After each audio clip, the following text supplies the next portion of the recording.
Good afternoon, brothers. Hello, what's happening? Hope you're well. Cool. I think we're about ready to get started. Mark Jackson, good afternoon. Michael, good afternoon.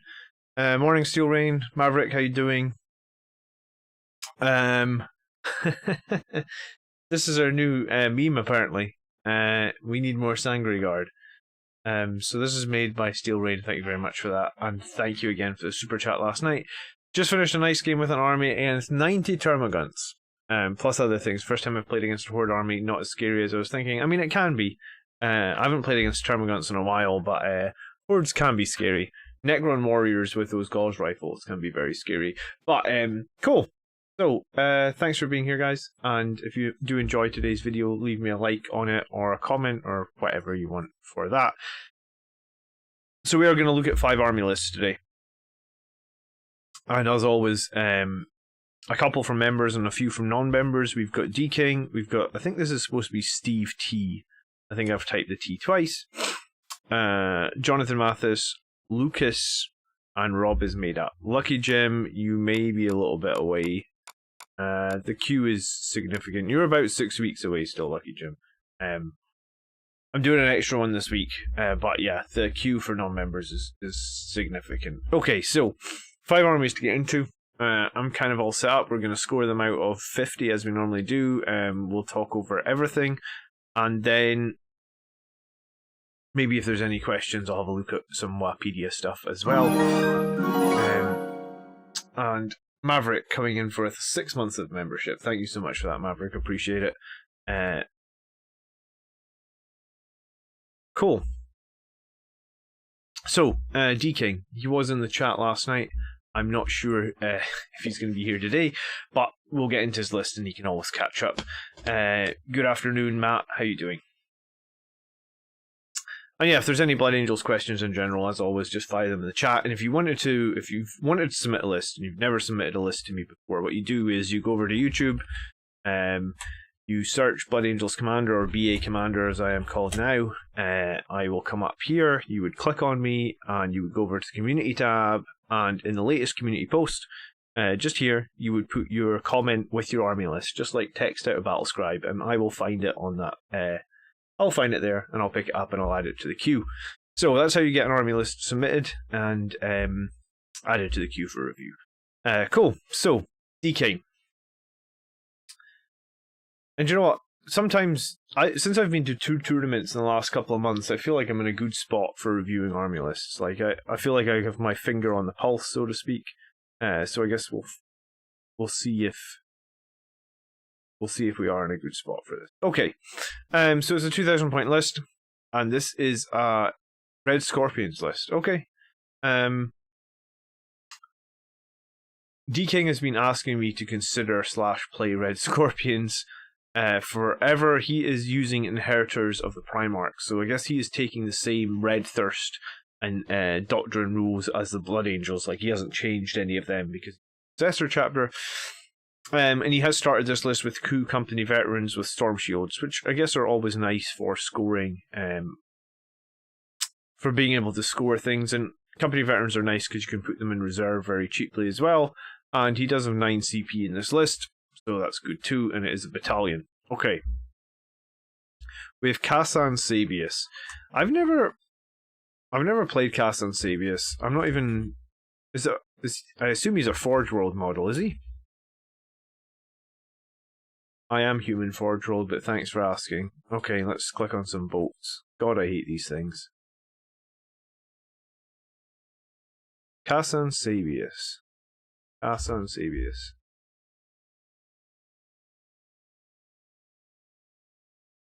I think this is him. Let's check what he's armed with. So he's got his bolt pistol, and he's got the Blade of the Scorpion, which is +1 strength, -3 D3, but if it attacks a vehicle or a monster, then it's strength ×2. He's got an Iron Halo, makes core units within 6 reroll. He's the Chapter Master of the Red Scorpion, so he can do Chapter Master buffs. And he also has add 1 to the tax characteristics of Red Scorpion core characters within 6, which is pretty nice because it doesn't say it stacks with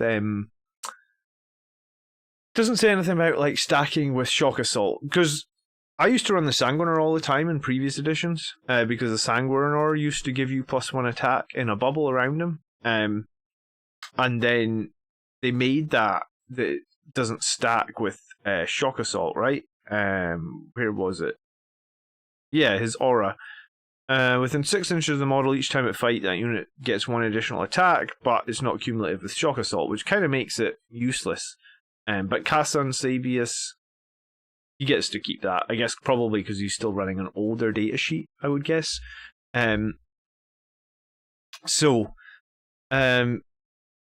Toughness 4, 6 wounds, 2 up saves. So he's kind of a standard chapter master. He doesn't have a jump pack, which I guess is a bit sad. 20 points cheaper than Dante. But, I mean, I guess if he is firstborn, so maybe you can put him in a Rhino or a drop pod or something and get some use out of this extra attack, which is pretty nice. If you're going to run Sanguinary Guard or something like that, it's pretty nice. He also has a Sanguinary Priest who is running Soul Warden. Alright, so Sanguinary Priest has the aura of mortal wound feel no pains on 5s, but regular peel no pains on 6s, and he is the selfless healer, and he's also got armor Indomitus on the Sanguinary Priest, which I think is an okay pick. Sanguinary Priest should probably not be getting into combat too much, but giving him +1 wound and a 2 up save, and potentially the ability to save on a 3 as well. A 3+ invulnerable save maybe keeps your Sanguinary Priest alive if the enemy jumps on him or something like that, so that'd be cool.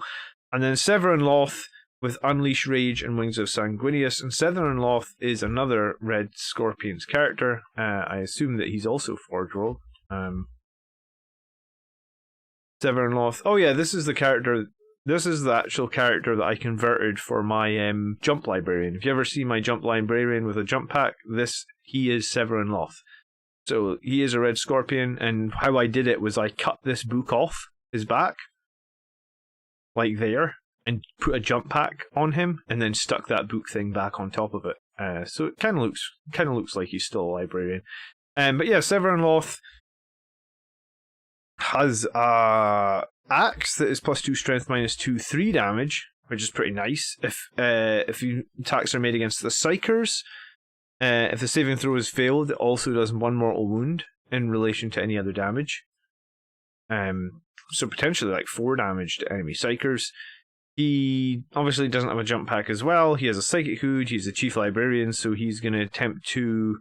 He knows 1 additional power, so he basically knows 3. I think you forgot to pick 1 power then here, D-King, because you only listed 2 powers, and if he's Chief Librarian, then he knows 1 more. He has a 4-up invulnerable save, which is great, because let's face it, Psychers typically don't get 4-up invulnerable saves. D-King has appeared. He heard his name through the internet and was summoned to the stream. Hello, D-King, how you doing?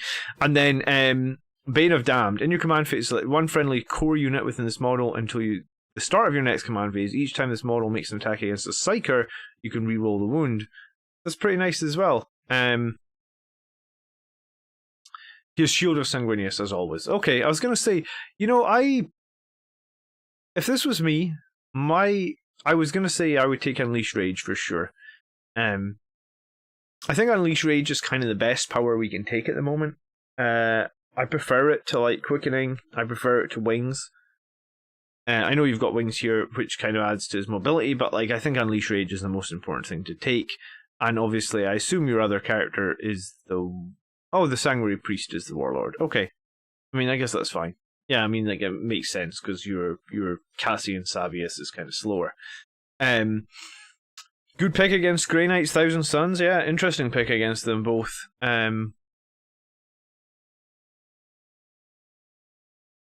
Okay, right. Let's move on then. Troops-wise, Infiltrators, Incursors, Assault, Intercessor Squad. So this is fine. I think 2 Phobos units is brilliant. I find it impossible to fit 3 Phobos units into my list because of points, but 2 Phobos units is brilliant.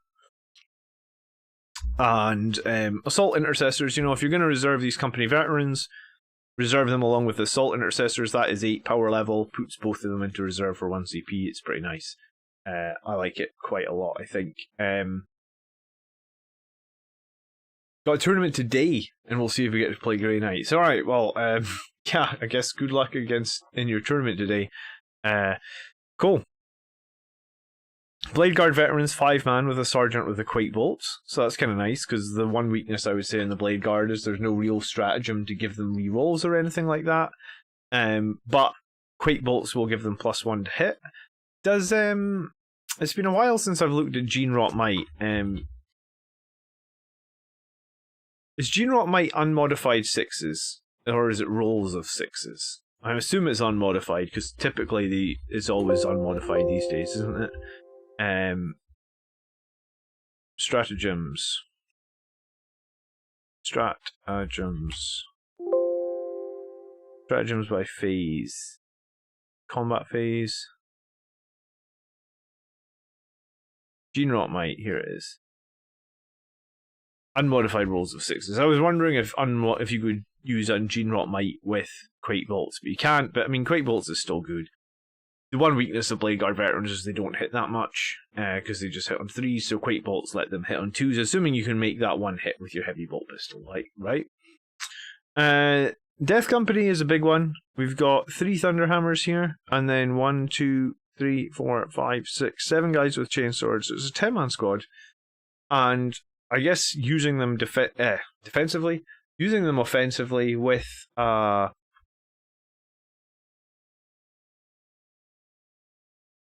use your words, John. Using them offensively with Forlorn Fury could be pretty effective. With this many, you can easily daisy chain them back to the Chapter Master and or the Sanguinary Priest. So you could basically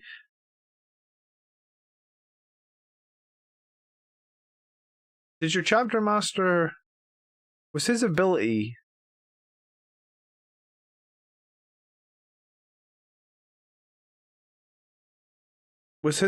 here select one, right? Yeah, so you could. Yeah, I mean, I guess that's really effective. You could Forlorn Fury the Death Company, have the Chapter Master give them +1 to attacks, have the Chapter Master give them reroll everything, give the Sanguinary Priest put them in Assault Doctrine, and then Sever and Lock Unleash Rage. So I suppose, like, this in your list, this Death Company is absolutely ridiculous. So you've got your Death Company Marines that I haven't played Death Company in ages because of just because I started running Vanguard Vets and never went back to Death Company. But Death Company Marines, so they've got 2 attacks, 3 for being Death Company, 4 from charging, 5 if they're in Assault Doctrine, 6 if they've got a chainsword, potentially 7 if you give them that Kassan Sabius buff, and then 7 attacks for each of the chainsword models. So that gives you like 7 7s, so like 49 attacks, and 6s are going to explode into an additional attack, and then you can reroll everything.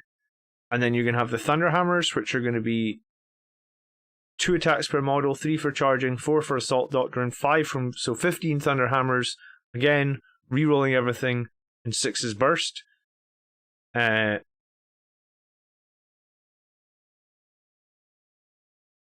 Sorry, 6 Thunderhammers, because it's 2 +1 for Black Rage, +1 for Savage Echoes, +1 for Shock Assault, +1 for Cabby and Sabius. Yeah, so you're going to get 18 Thunderhammers, rerolling everything. The Sabius pick is nice, it's just sad he doesn't have a jump pack. I guess one way you could play Sabius is have him start on the board, give him all these buffs to the Death Company, for example, and then have him jump in a Rhino or something and throw the Rhino forward. Rhino is ablative wounds, keeps him alive, lets him make an easier charge in turn 2 or something. It's pretty nice actually, these 2 characters. I'm surprised we don't see more of them. Because I actually think these guys are really good. I think that makes your death. If you go first, the Death Company will 100% wipe out pretty much anything that you want on the opponent's field. Up to like 30 inches away, right? Because you get your 12-inch move, then you get a 12-inch. You get 2 12-inch moves, and then you charge. So let's say that, like, I was going to say, like, what is a really reliable charge? And remember, you could pay to reroll your charge. Let's assume that you're happy to pay to reroll your charge because you put all that CP into the Death Company anyway. So a 6-inch charge. Let's have a look. So 6-inch charge, which means you would need to roll a 5. With rerolls is 97%. So yeah, you have a 97.2% chance to be able to get an enemy 31 inches away, because you would need to be within an inch, right? So 31 inches away, you have a 97% chance. 30 inches away, it's a 98% chance. And like 29 inches away, it's a 99.5% chance. And you're going in there with like, what did we say, 49 chain swords and 18 thunderhammers, and you're re-rolling everything, and 6s are bursting. So like, I can't do that math in my head, but I'm guessing it's like an 88% chance of hitting if you're hitting on 3s re-rolling. So you get 43 attacks, and then they burst on 6s. Yeah, so I can do that. So you basically end up having 50 wound rolls to take on the chain swords, and these would be at -2 in turn 1 because you're an assault doctrine. And you've got 18, you had 75% chance to hit, and 6s burst. So you've got 15.85 Thunderhammer hits, and they're probably going to wound on 2s because of strength 8 with +1 to wound. So yeah, this is nuts. This is an enemy knight dead in turn 1 from full health. This is pretty much anything dead in turn 1 from full health. It would be interesting to know how Mortarion does against this. But yeah, I mean, even if Mortarion did survive it, he's surviving on... I feel like he's surviving on so few wounds. Suppose Mortarion might be okay because he's toughness 8. Oh yeah, and you don't get any rerolls against... Mortarion can have a Warlord trait that means you can get no real rolls against him, though. But yeah, you can get... I forgot, you can give them... Severin, whatever his name is. Severin can make it that you can reroll everything against Psychers as well. Yeah, I mean, that's huge. I mean, you could almost kill like 2 Nemesis Dread Knights with that 1 Death Company in turn 1. Yeah, and I mean, Nemesis Dread Knights are Psychers as well, so yeah, I mean, that's very, very strong. That's a nice list. I don't often like the 10-man Death Company, but like the way that you have it with the buffs here, I kind of love it.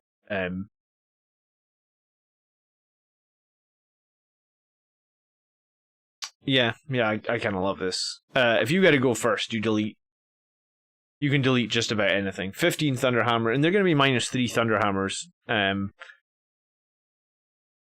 Yeah, I mean, it's great. Okay, then a Redemptor Dreadnought and a Relic Contemptor, and both of these are armed pretty effectively, so I like that. You also have a Sanguinary Guard, 2, 4, 7 with 4 axes. I like that as well. And you have Vanguard Veterans all with Lightning Claws and I guess the Storm Shield. You don't have any free points. I prefer the Storm Shield on the Sergeant as well. I think the 1 extra Lightning Claw, the 1 extra attack you get from it doesn't make up for the lack of save and stuff that you get from the Storm Shield, but I mean, I guess overall that's sort of inconsequential. So, 2 Dreadnoughts, 3 Jump Back units, Blade Guard Veterans, the 3 Troop units, and then the 3 characters and the Company Veterans. Okay. The list needs more Sanguinary Guard, yeah. I mean, that's the one thing that I would definitely say is it needs more Sanguinary Guard. So, I mean, it's a good list, but it needs more Sanguinary Guard. No, this is going to be a meme. I need to get a bell as well. So we're going to... I got a fever. The only thing that will cure it is more Sanguinary Guard. I went 4-2 social with this list, and a very similar list went 4-0 in a league. I think it's the best I can do with Blood Angel. It's very similar to a list you've seen before, but Southern Loss is a great anti-psyker unit, and I find the 1 psyker necessary, but it should help me being able to take aboard the Witch or Wrath of Magnus. Yeah, I mean, you're leaning a lot on this Death Company. So I guess you have to deploy the Death Company where there is obscuring defensible terrain 12 inches forward or 10 inches forward. So if you do not get turn 1, you can just jump them and leave them in that defensible position, I guess.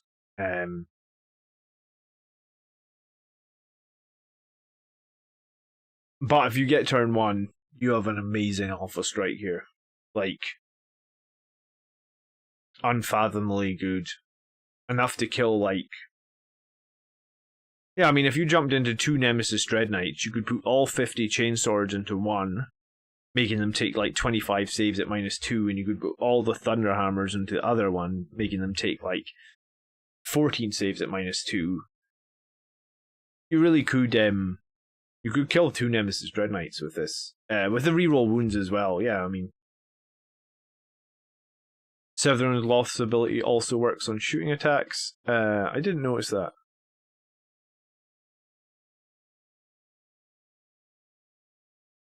Severin Loth.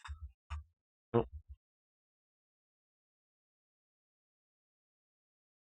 I'm surprised I bought this model and converted him and never read his stats. Okay, interesting as well. Wow, okay, so you're after turn 1, you can use Severin Loth to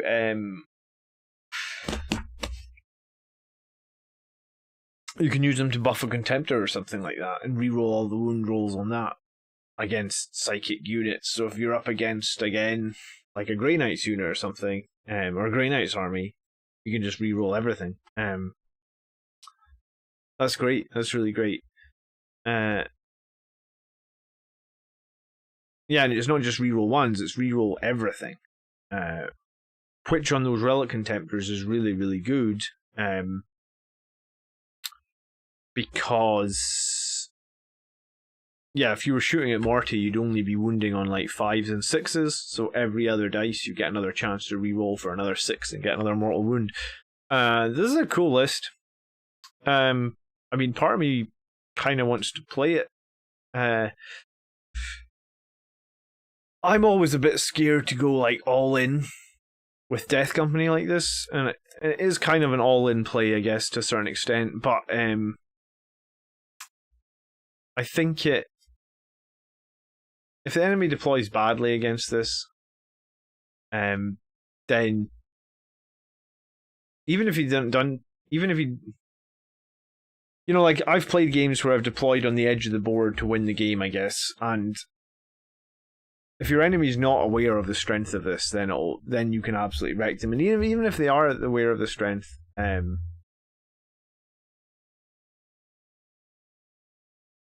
I mean, I'm tempted to buy those 2 characters after seeing this. It's funny, I don't think the Blood Angels named characters are very good. It's 10 Death Company at the moment, but I think these ones are actually really legit. And I guess it's mainly just because they have their older rules.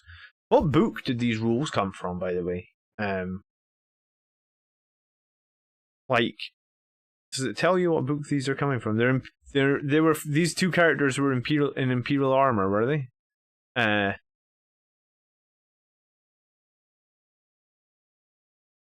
Okay, 9th edition Imperial armor. So I guess they're not going to change for any time soon.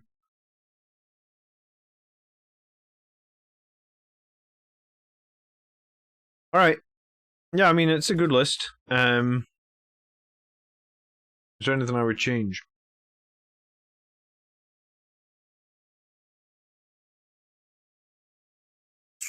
I don't think so. I mean, I feel sad that you don't have a Whirlwind.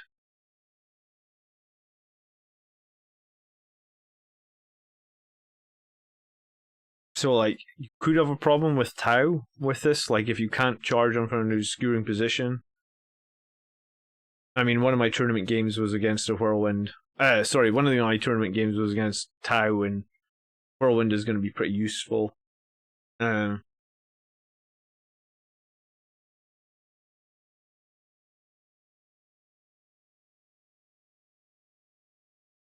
But I don't really see what you can drop. I wouldn't really want to drop one of your jump units, because you've got,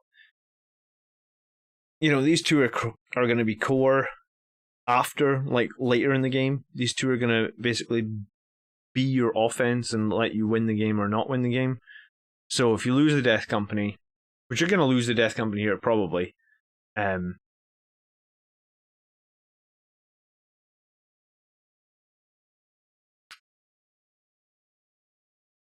overall, I mean, the troop composition is good.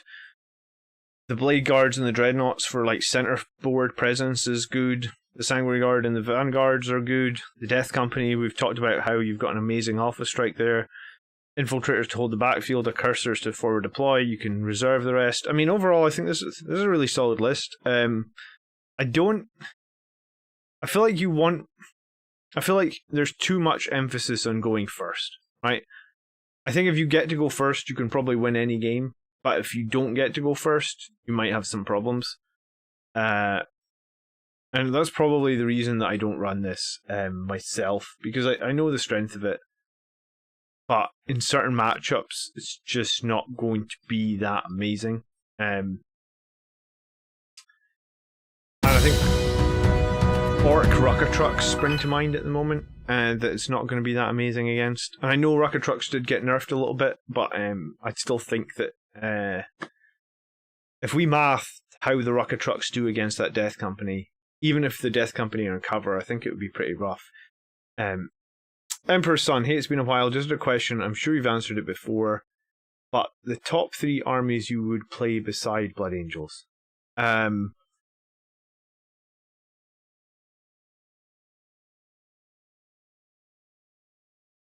a very good question, Emperor's Son. I think at the moment, like, Grey Knights seem very, very strong.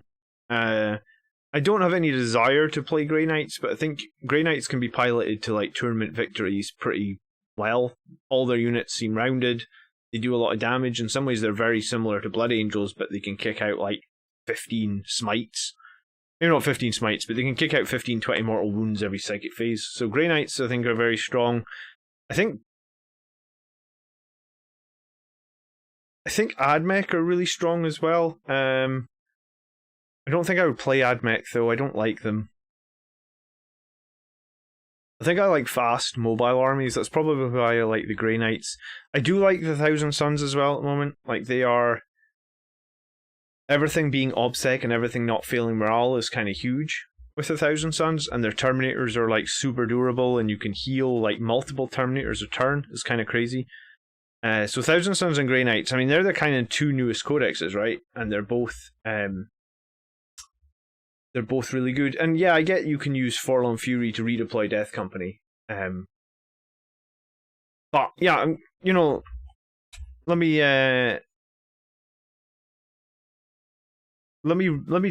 tell you how these Death Company do against the Rocket Trucks, for example, right?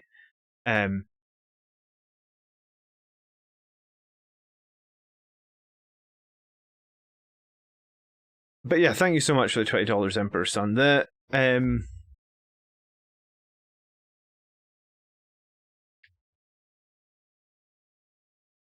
I think if I was gonna play something different, I would play like an all melee Blood Angels list. So I play like a very shooting Blood Angels list, but I used to really like the melee Blood Angels list. It's hard to make it work at the moment. I think you've been running a very melee Blood Angels list, and honestly, I think it's really hard to make that melee Blood Angels list work. Some people are doing it, like that guy Jack in America has been doing it, but like a lot of people have been really struggling with it. I think there's armies that's just direct counters to it. I don't think the Blood Angels melee units are durable enough at the moment either. Yeah, like let's say you don't go first on this list, right? And that the Death Company can get shot at by like a squad of rocket trucks, right? So rocket trucks get 2d6 shots, which is an average of 7.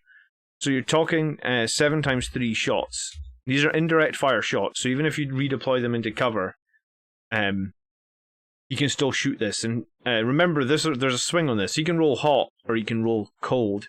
If he rolls hot, he could even have 30 shots. Actually, 36, I guess. But if we use 21 as the average, remember, this will swing up and down. And those rocket trucks can hit on 4s. so they've hit on 4s, times 0.5. They wound on 3s, so times 0.66. And then they're -3 potentially, so you only save on 5s. And each one is a dead Marine, right? So, like, 1 round of indirect fire from the rocket trucks potentially kills, like, 5 of your Death Company. And that's completely indirect fire. If something else can see the Death Company, for example, he could shoot at them first with what other thing that could see them, and then bombard them with the rocket trucks. And yeah, I mean, the Death Company can feel no pain against them, I suppose, but, you know, 2 Moon Marines for me are... I think it's tough being a Marine player at the moment. Like, 2 Wound Marines do not feel strong in any way, shape, or form.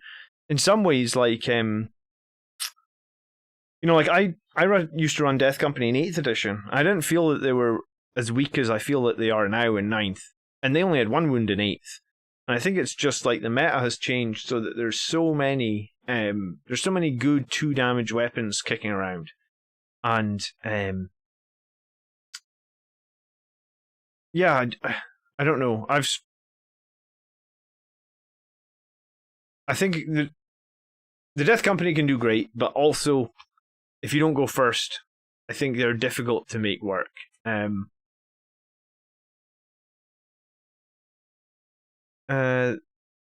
The problem is I literally have the best Orc player in my meta right now with his previous Freebrutalist. He literally lost 1 game in like 3 months. Yeah, I mean, that's true. The Orcs in the current meta are very good. They have just changed though, right? Because previously they could be running 3 squads of those rocket trucks, which was ridiculous. So they can only run 1 of them now, but yeah, it's pretty tough. Impaler cannons are a nightmare. You are right, Michael. They are very much so. I really don't see the point of 2 Moon Marines. They were just going to make everything damage to GW balancing. Yeah, I think that's probably what I feel, Steel Rain. And I'm trying to think, right? Like, the tournament I was just at, could I have got to the top table using a melee Blood Angels army? I don't think I would have got anywhere near the top table. I probably might not have even been able to beat the Tau player because of the Greater Good is actually really legit against Blood Angels. You know, like if he's got all those models together and he gets all those Overwatches off, you can lose so many of your models on the charge. So maybe I can beat the Tau player, but I think against the Admech player, there's almost no way I can beat that with a melee list because he has so much firepower and there's so much distance, and his little units of Scutari just... In one turn, one of his units from Scutari killed like an entire squad of Blade Guard veterans 30 inches away. And these are like 8 points per model Scutari. So I don't think I can beat Admech with all melee Blood Angels. I also don't think I could have beat the Orcs with all melee as well. Because the Orcs are so survivable and all their buggies are so good in combat. That's what I don't get about the Orc buggies, right? Think of like an Invader ATV at 85 points, right? Like it's got like a multi-melta on it and like a assault bolter, or assault 6 bolter basically. And then like for melee it's just whatever, 4 attacks. Those Orc buggies have all the same sort of guns, but then they have like, if they charge you, each unit can do like D3 mortal wounds on a 4-up or something, and they're all hitting at like strength 7 -2 damage a pop. If I use the no Overwatch strat, could Tau still use the Greater Good to Overwatch? Has this come up in the group? I believe if you use the no Overwatch strat, like suppression fire on a unit of Tau, they are not able to shoot, but anything else that was within 6 inches and has that Greater Good keyword can still shoot. So against Tau, the tricky part, against Tau, you really need to almost be able to charge them from an obscuring position. And I think that is kind of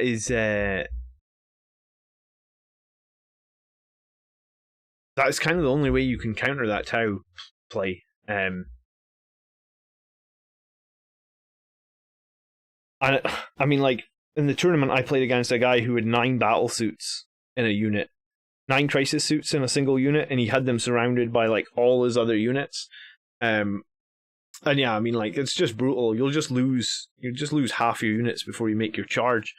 And that's 2 Wind Marines, that's Sangre Guard and a 2-up save. They don't survive against that amount of Overwatch firepower. Yeah, I mean, I guess we can agree to disagree that my logic is flawed about Blade Guard and survivable units, but you do need something that's going to be survivable and sit on an objective. And when you've got 1,000,000 shots coming out from Skitarii, and I know when I say 1,000,000, it's not 1,000,000, but you've got like a little unit of 20 guys putting out 60 shots.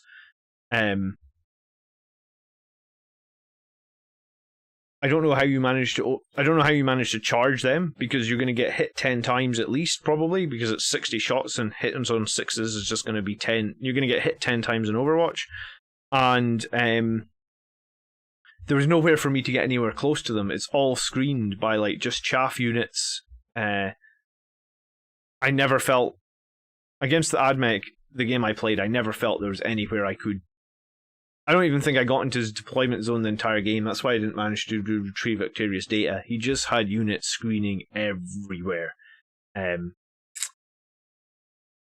Drop pod all the things. Yeah, I mean, that's true. And I guess you can't Overwatch Sangre Guard Heroic Intervention, but I guess your enemy has to make a misplay if you're going to get a Sangre Guard Heroic Intervention off, I guess.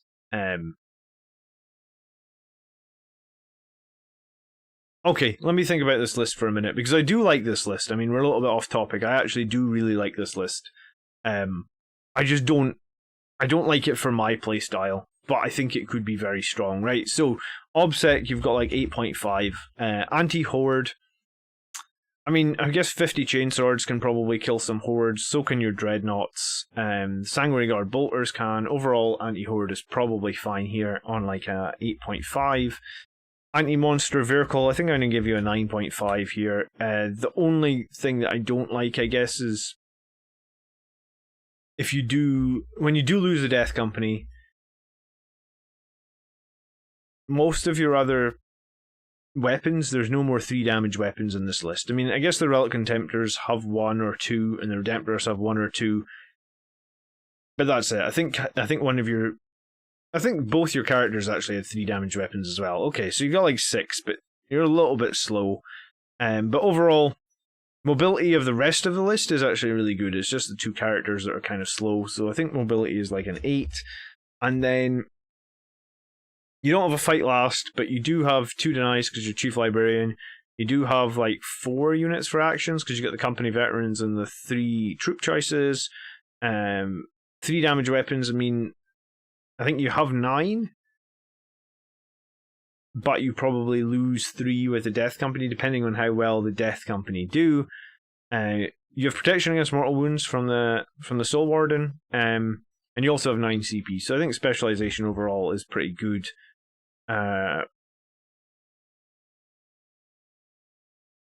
Probably 9 then. No fight last. Lack of 3 damage weapons. But I guess lack of 3 damage weapons is probably offset by the fact that you can get that additional attack on any model or any Korra character, I think it was from Cassian and Sabis, and you can reroll all your wounds against Psychic as well, or Psychers against Psychers from Severin Loth. So I think like 43.5 is actually like a crazy good score. We don't see many lists that go above 43, to be honest. And I think 4 and 2 is respectable with this list. I think if you go first, you have a very good chance. If you've deployed well and you're aggressive and you manage to make that turn 1 charge with all those buffs and you get your psychic power off like Unleash Rage, and if everything goes well in the start of the line in turn 1, I think you can kind of win games in turn 1 straight away. And you know, coming back to Emperor's Son's question, I guess if I wasn't going to run my Blood Angels balanced list, then this is probably something I would run, because I like this a lot actually, and it's something we don't see, which is kind of unique. You know, we don't see Cassian Sabius. I mean, maybe D King sees it in his local meta, but I've never seen Cassian Sabius and Severin Loth on the board. And the buffs they can give the Death Company here are ridiculous, actually. What did I say? 47 Chainsword attacks in turn 1 and 18 Thunderhammer attacks in turn 1. Rerolling everything, 6s are bursting, and if you're up against Psychers, you can reroll all your wound rolls as well. That's nuts. That's really strong. So yeah, it's a cool list, King. And good luck. You're going to a tournament today. I think you could do well with that. Both times I lost, it was 4-plane Admech going second. Yeah, I mean, you can't fight against 4-plane Admech going second anymore because I guess they nerfed it so they can only take 2 planes. But yeah, I think Admech and Speedwad Orcs can counter this pretty hard. And yeah, some of it comes down to if you go first, you're in a good spot. If you don't, maybe you're not so much. Okay. Let's get on to the number 2 list. But thank you for this list submission, D-King. Hopefully, I don't know. I mean, your list must already be set if you're going to the tournament today. I don't know if I can add much to change to this list. Like, I don't think I would change it. I mean, I know I love the Whirlwind, but yeah, I mean, if I was going to run something different, this would be a fun list to run, right? 10 Death Company, 7 Sanguinary Guard, 5 Veterans. Yeah, I think I would. That would be the fun list that I would run if I wasn't going to run my current Blood Angels list. The character's mobility is a huge red flag for me. Good luck. Yeah, I mean, maybe you need to find a way to get a Rhino into the list, and that makes it a lot better. Like, could one of your troop squads be a tactical squad? You know, and in turn 1, after the characters do all their shenanigans, they jump in the Rhino with the tactical squad. You just run the Rhino center board and unload the tactical squad. What's a tactical squad? 90 points. So you'd have to find like 80 points for a Rhino. I don't know where you would find 80 points for a Rhino in this list. You'd probably have to drop like your infiltrators. You'd maybe have to drop like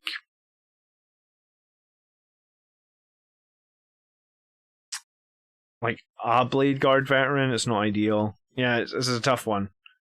I guess, yeah, the characters only move 6 inches. Is kind of the one weakness. Maybe I should have taken mobility down half a point, but regardless, I'll leave it where it was. Maybe mobility should have been 7.5. But yeah, 43.5 is a really good score. And yeah, good luck. Make us proud. Let us know in Discord how you got on at your tournament. Alright, Steve T. Hey Commander, hoping to hear your thoughts on this list at an upcoming tournament in December. Blade Guard veterans hold for Oaths, Death Company, Forlorn, or Deep Strike with the Descent of the Angels. Between the Chapter Master and the Librarian Dread, I can give reroll 1 and exploded 6s, take out something important, and hold up an enemy unit or 2. Librarian Dread, Leviathan, Tech Marine move up to a flank with Vanguard veteran screening. Leviathan, 3 Hunter Killers hit on 2s to crack open a transport. And the Librarian Dread can move up to fight bigger units if needed. And Cursors forward deployed to hold an objective and perform secondary actions.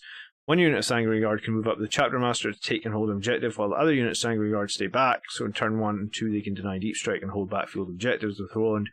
Plan is to, upon Wings of Fire, them turn 2 or 3 so they come down somewhere critical next turn. Chapter Master can move to areas that require OBSEC to start contesting objectives. Alright, so the second one is a patrol detachment. And it's just standard Blood Angels this time. So Chapter Master on the bike, who has Adamantium Mantle, so a 5-up shrug against all wounds. Rights of War, so he's granted obsecs within 6. Armor Indomitus, so he's got an extra wound, and he can activate that 3-up save. And he also has a Thunderhammer. No Gift of Foresight here, but still very survivable character, right? Because he's on 2-up save, 4-up invulnerable save, can activate a 3-up invulnerable save once per game, and he has 7 wounds, I think. Chapter Master on a... I'm sure it's 7 wounds. Yes, 7 wounds. Okay, Librarian Dreadnought, Unleash Rage, Shield of Sanguinius, Wings of Sanguinius, Chief Librarian, and Meltgun Psychic Mastery. So I love the fact you put Psychic Mastery on the Librarian. I think he needs... If you want your Psychic powers to be reliable, you need Psychic Mastery. It's a little sad that he doesn't have Iron Resolve. I think this makes the Librarian Dreadnought a lot more survivable. Unleash Rage and Shield makes sense, and I guess Wings to give you mobility. And the Melta Gun's nice as well. No infernal pistols. Yeah, I do like my infernal pistol on the captain on the bike. I think probably because he doesn't have Gift of Foresight, the infernal pistol is not going to be as reliable. The reason that the infernal pistol works so well for me is because I can reroll my hit and my wound every turn. And I think if you don't have that, infernal pistols, they always miss and they fail to wound when you need them to wound. It's like it's almost a running joke with me. If you don't have the reliability of Gift of Foresight, I don't know if the infernal pistol is viable. Okay, and then you've got 1 squad of incursors in this detachment. You get 6 Blade Guard veterans with the 5 with the sergeant with the Neo-Volkite pistol. Alright, well in that case, yeah, fuck it. I would get rid of the Neo-Volkite pistol and have an infernal pistol. I'd rather have the infernal pistol than a Neo-Volkite pistol, because as much as I just complained about it, I don't think the Neo-Volkite pistol does a whole lot for you here, right? It's like 2 shots, no AP, 2 damage, and 6s do mortal wounds. I think, like, realistically, you're going to hit once, you're going to wound once, maybe, and you're not going to wound on a 6. So, like, over the course of the battle, this is going to do, like, 3 or 4 damage, whereas the Infernal Pistol going off once is going to be better. So, in this case, I would get rid of this Neo-Volkite pistol. We then have Sanguinary Guard with 3 axes, 4 swords, and an Infernal Pistol. This is absolutely fine. 7 man is a good size for a Sanguinary Guard. Detachment number 2 is a Vanguard, so this is going to cost 3 CP, and he's going to have spent 5 total after we look at this detachment. We've got the Primaris Tech Marine with Soul Ward and Master of the Forge. I think this is solid. I use this in every game. I think positioned right, he can provide a lot of value. And do you know what? The Primaris Tech Marine's no joke in combat. He kills things in combat. I actually used Honor of the Chapter on him. Is it Honor of the Chapter? The one where he fights when he dies. Death, only in death is duty end. I used that at a key point in the tournament and actually did like a ton of damage to this guy because, yeah, I think the Primaris Tech Marine's no joke.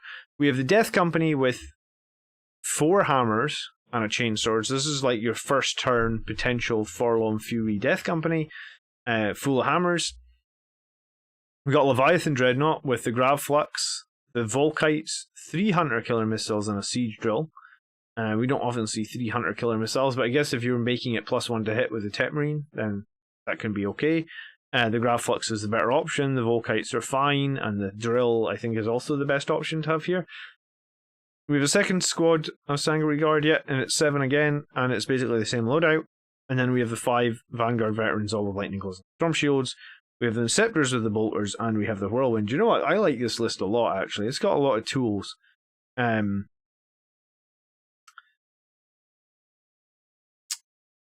one thing I was going to say is it's just got that 1 OBSEC unit. And then units for actions, potentially it's 3 or 5... 6 units for actions. So you get 6 units for actions with just 1 troop OBSEC choice. We are just starting with 5 CP, which is a little low.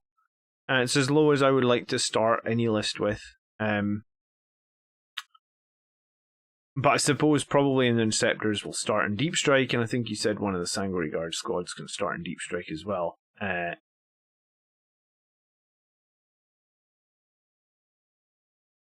We're going to use the Hunter Killers to open up transports on 2s, that makes sense. And the Blade Guard Veterans are going to go in midfield.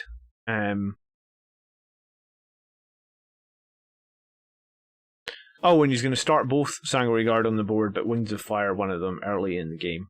I mean, I think that's fine. I think you can either start off the board, or you can start on the board in Wings of Fire. Both is going to be totally valid. I guess if the enemy have a ton of indirect fire or heavy firepower, maybe you just want to start one off the board. So 2 squads of Sanguinary Guard, Vanguard Veterans, Death Company, Blade Guard Veterans, and Cursors, a Captain Librarian, a Tech Marine,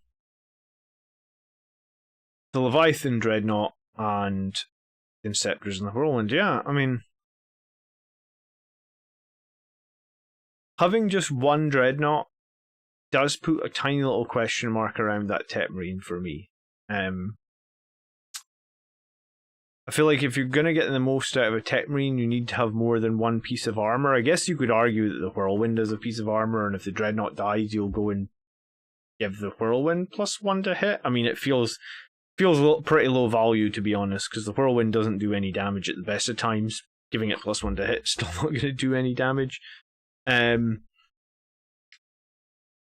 honestly look at ditching the Leviathan for Redemptor, which will give you room for a Servitor squad that frees up actions and frees up CP. Yeah, I mean, the one disadvantage of the Redemptor, I guess, is it's swingy, in that the Plasma is swingy. He could awaken the Librarian Dreadnought, but the Awaken of Dreadnought is only ballistic skill, it's not weapon skill as well. It's not even ballistic skill, is it? It's like, the actual wording is it's +1 to its ranged hit rolls or something. Awaken vehicle is each time this make a ranged attack, add +1 to the hit roll. Yeah, so I mean, I suppose you could awaken the Librarian Dreadnought, but it's rough. I think I agree with DTM. A solo Redemptor will die a lot quicker than a solo Leviathan, so I guess there are armies that can take out a Leviathan from full health in a single turn, like if you come up against Drukhari and they have 6 Raiders with Dark Lances and blasters and stuff like that. I mean, Raiders just get put up. I haven't played Drukhari since they got put up 10 points per Raider. I think literally last week or week and a half ago. So maybe we're going to see less. Emperor's Son was playing against Imperial Guard that had a ton of Leman Russes, and Leman Russes actually got a buff, so they're in a 2-up save now. So I don't know how that matchup's going to go. That's going to be even tougher. But yeah, I think the rule of 2 for Dreads is kind of, if you just have one Dreadnought, you risk it just dying. I mean, you obviously risk every model in your army dying, but I think the Tech Marine and the Leviathan Dreadnought, I think it goes both ways, right? So he goes first, he gives the Leviathan +1 to hit, he fires off all the Hunter Killers, the Leviathan does great, and the Tech Marine keeps it alive all game. Or the enemy goes first, they have a shitload of Dark Lances, and they lance the crap out of the Leviathan, and the Leviathan is crippled in turn 1. Maybe it lives, let's say it lives with 1 wound left or something. The most you can do is heal it back to 4, so let me see, a Leviathan that went down to 1 wound, healed back to 4, would be in middle bracket. So Leviathans are pretty slow, only move 6 inches. With the Tech Marine, it's only hitting on 3s. It's not going to be able to return fire very well at all. And that's kind of the end of it. It'll get killed off in turn 2 and not have really had any impact in the game. It's one of the reasons people run so many Relic Contemptors, right? Because Relic Contemptors on 1 wound still shoot at full profile. And if you're running multiple Dreads and a Tech Marine, you can always have one back off, go into an obscuring position for a turn, get healed for 3 damage, and then next turn come back out, shoot and get healed again for 3 damage, and be right back in the fight with about 7 or 8 wounds. And yeah, I mean, I've run the Tech Marine now with multiple vehicles, Dreadnoughts, multiple times, and I don't think I would run... I don't think I would run the Tech Marine if I'm only running 1 Dreadnought. I mean, I don't think it's the end of the world to run 1 Dreadnought, but I think the Tech Marine loses a huge amount of his value when that 1 Dreadnought dies. So I would, if this was me, I'd either spend those 100 points on something else. I'm trying to think what you could do with 100 points, like a Judici or something. There are a few ways to one-shot a Leman Russ. My Redemptors struggle to budge them with my rolling. Yeah, I mean, that's the problem with Redemptors, is they're so swingy. I went to a tournament at the beginning of February with 2 Redemptors, and I felt like I did well, but they are just... The Plasma Cannons are so swingy. If you're going to run Redemptors, you absolutely have to run 2 of them. Just so you've got a little bit of weight of dice for the number of Plasma Cannon shots. The Contemptors are obviously good. They got really good range, but the problem with the Contemptors is after turn 1 they get no AP basically, unless you're going to put the Cyclone Missile Launchers on them, which I actually don't think is bad, but the no AP really hurts them after turn 1, I guess. 100 points on a Calixtus Assassin? Yeah, I mean an Assassin would be okay in this list. Apparently, the Austin tournament, 2 Drukhari armies in the top 2 tables and only 1 raider. Okay. Most of my experience against Drukhari is like 5 or 6 raiders. I think most of the tournament lists I've seen as well are 5 or 6 raiders, all with Dark Lances. And all, usually, they can either reroll the hits with the Dark Lances or they can reroll the wounds. Yeah, I mean, Leman Russes were hard to kill before anyway, so that's a whole other question. Yeah, Redemptors are swingy. They're survivable, but they're swingy. And the Leviathan Dreadnought... Like, I have a Leviathan Dreadnought, and I genuinely like it. And I like it with the Grav Flux on, like, a combat arm and the Volkites. I just don't know if I like it enough to pay 1 CP on it and take a Tech Marine if that's the only Dreadnought.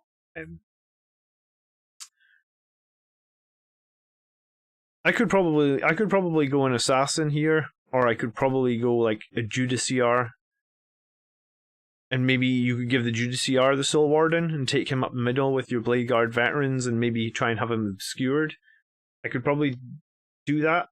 Swap the Tech Marine for the Sanguinary Priest if you got extra points. Yeah, I mean you could take a Sanguinary Priest or something like that.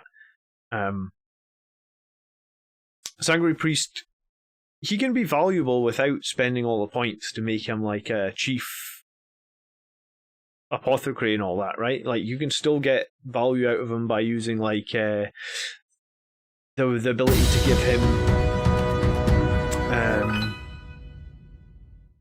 the Red Thirst. Not the Red Thirst, what am I trying to say? Assault Doctrine to a unit in turn 1 and 2. I play around 5 or 8 Demolisher Leman Russes. I don't bring vehicles, especially the Redemptors. I'm at a loss for the Axes now. Better AP or strength? I assume, Big Chief, you mean you play against 5 or 8 Demolisher Leman Russes. I like the Axes because there's so many things in the meta now that are toughness 5.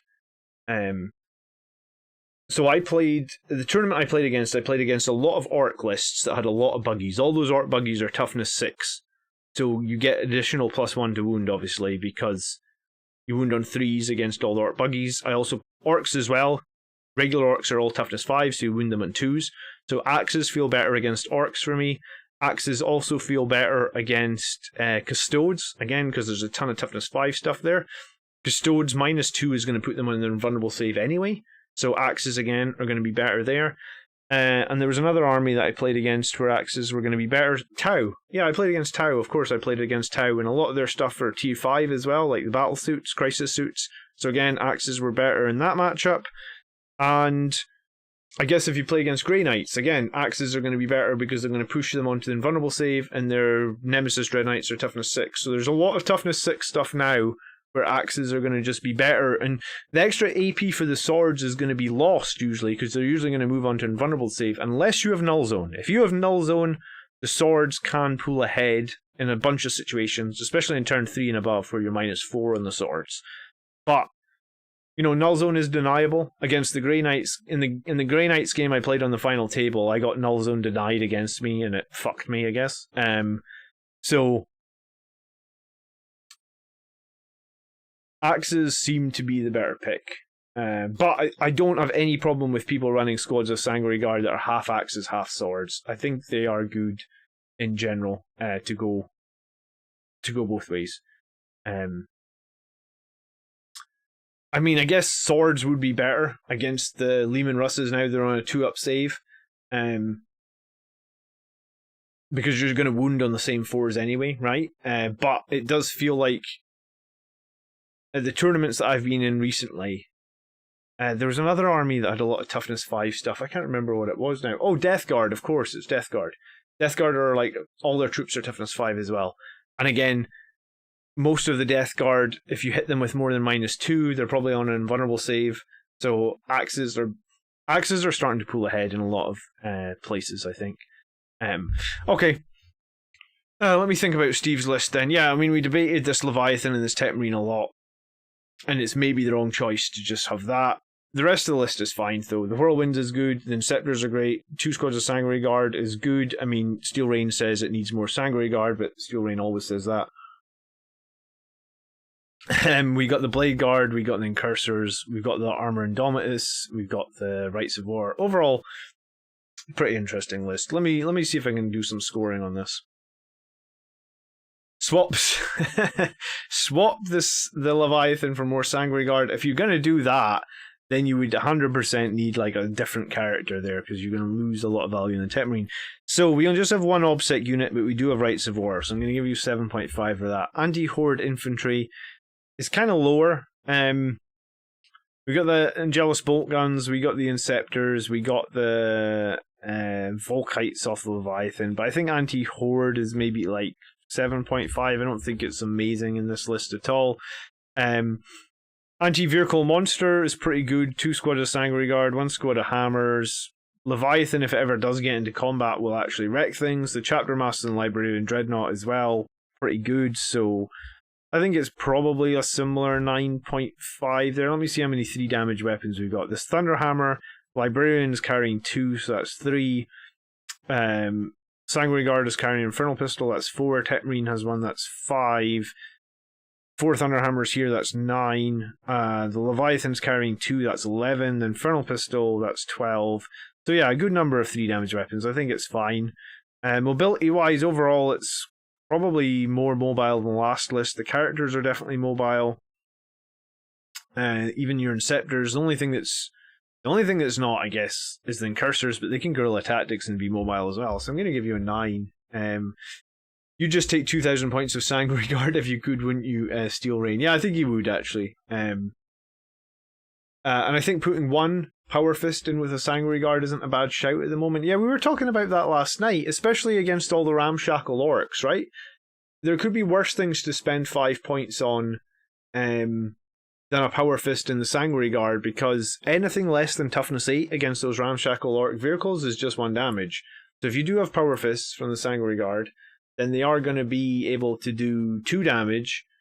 And I guess the -1 you take from trying to hit, you'll kind of make up because you'll wound on 1 easier, right? Because you'll be strength 8 with +1 to wound. So I think if you're running multiple squads of Sanguinary Guard at the moment, I really don't actually think it's a bad... You know, some people don't like that I put Infernal Pistols in your Sanguinary Guard. If you got 5 points at the end of your list and you don't like Infernal Pistols in the Sanguinary Guard, then I would put a Power Fist in there, because I think it's going to help against some things now. Not every army is going to help against, but some things it's just going to be useful to have that Power Fist in there, and it is always going to be pretty reliable to wound. Okay, and then specialization. Overall, we've got the Fight Last, we've got 2 Denies, we do have 5 units for actions, but we just have that 1 troop choice, which is a little limiting. We have a good number of 3 damage weapons. We only have 5 command points, which is a little limiting, and we do have the protection against mortal wounds from the Soul Warden.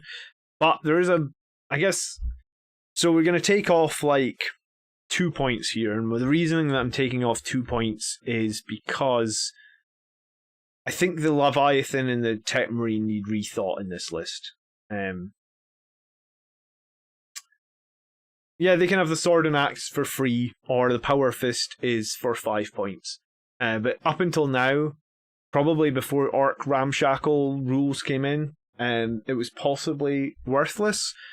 But a couple of people have been saying that they think a single Power Fist, you know, because I ran a bunch of Terminators with Chain Fists in this tournament just past, and I think I said that in my video last week. I think it was a conscious decision to counter the fact that like some of those orc lists had 20 buggies in them. And Sanguinary Guard do not kill the buggies because we only wound them on 3s, and then the buggies are -1 damage because we're not hitting them with strength 8. So Sanguinary Guard against a squad of buggies is like 27 wounds. So if you took like 7 Sanguinary Guard and sometimes you don't have the luxury of waiting till turn 3. So let's say we're only going to attack in turn 2. 7 Sanguinary Guard gives you 28 hits. You're hitting on 2s, rerolling 1s. That's like 97% chance to wound. And then we're only wounding on 3s because we're strength 6. And the toughness is 6. So we're wounding this many times. And then the buggies are going to get a save on 6s because they're just -2 and the buggies have a 4-up save. So on average, a squad of Sanguinary Guard is going to do 15 wounds to the buggies because the buggies are -1 damage because we aren't hitting them with strength 8 and they've got that ramshackle rule. And a lot of orc stuff, I've heard about a new orc list coming into the meta that's going to have 12 death copters and they're the same ramshackle nonsense. So a squad of Sanguinary Guard are going to struggle against those buggies, whereas if you put in a Power Fist, at least 2 or 3 of the hits are going to be the full 2 damage, and that's going to make... Spending 5 points on a Power Fist here is actually going to be... Let's see, right? So if I'm going to do this calculation 2 more times, including... So we've got 1 Power Fist. So we did 14.9 wounds. So if we go with... If we go with 6 Sanguinary Guard with axes, so it was hitting on 2s, rerolling 1s, wounding on 3s, saving on 6s, and then we include the Power Fist, right? So it would be 4 attacks from the Power Fist, -1 to hit on this Power Fist, but rerolling 1s. So hitting on 3s, rerolling 1s. I actually don't know the math for hitting on 3s, rerolling 1s. I'm usually pretty good at math. I'll work it out. Roll a d6, reroll 1s.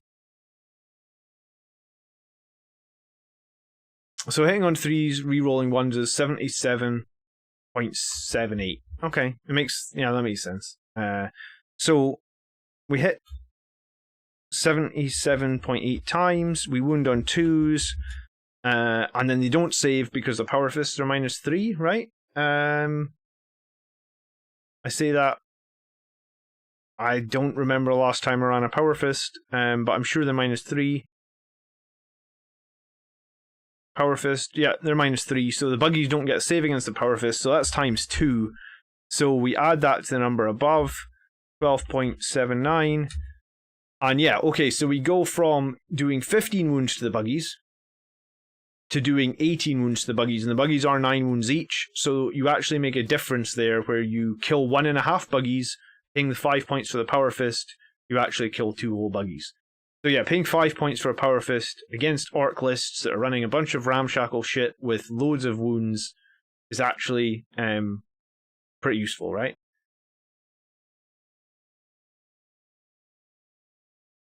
So yeah, if you've got 5 points at the end of the list, potentially, I think that a Power Fist on the Sanguinary Guard is not nearly as bad as maybe what I thought it was at the beginning of this edition. So, Steve, we've kind of gone all over this list, but I do like your list. I actually think it's kind of strong. It's very similar to what I was playing, let's say, 6 months ago with the double patrol. I think it's okay. I think figure out the Primaris Tetmarine and the Leviathan issue you've got here. I think either run 2 Dreadnoughts in the Tetmarine or drop the rest of it and change that part completely. But the rest of the core of the list is pretty good.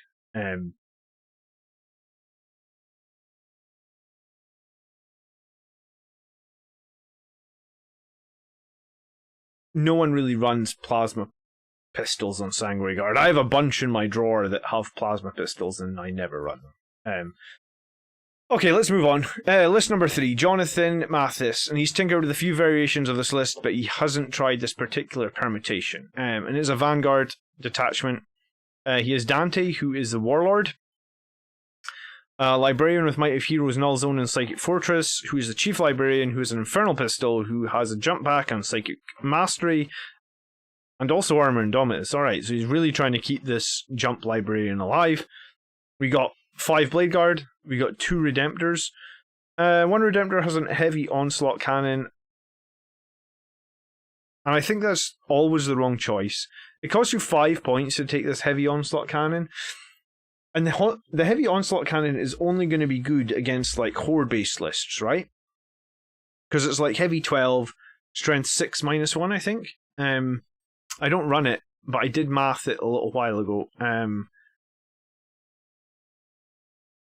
Yeah, heavy 12, strength 6 -1, right? 30 inches. So you lose 6 inches over the plasma. And bear in mind, the plasma is blast. So if you come up against a horde-based list, which this is going to be... I mean, the reason to take the onslaught cannon is to play against a horde-based list. The plasma's probably going to get at least 3 or 6 shots, right? And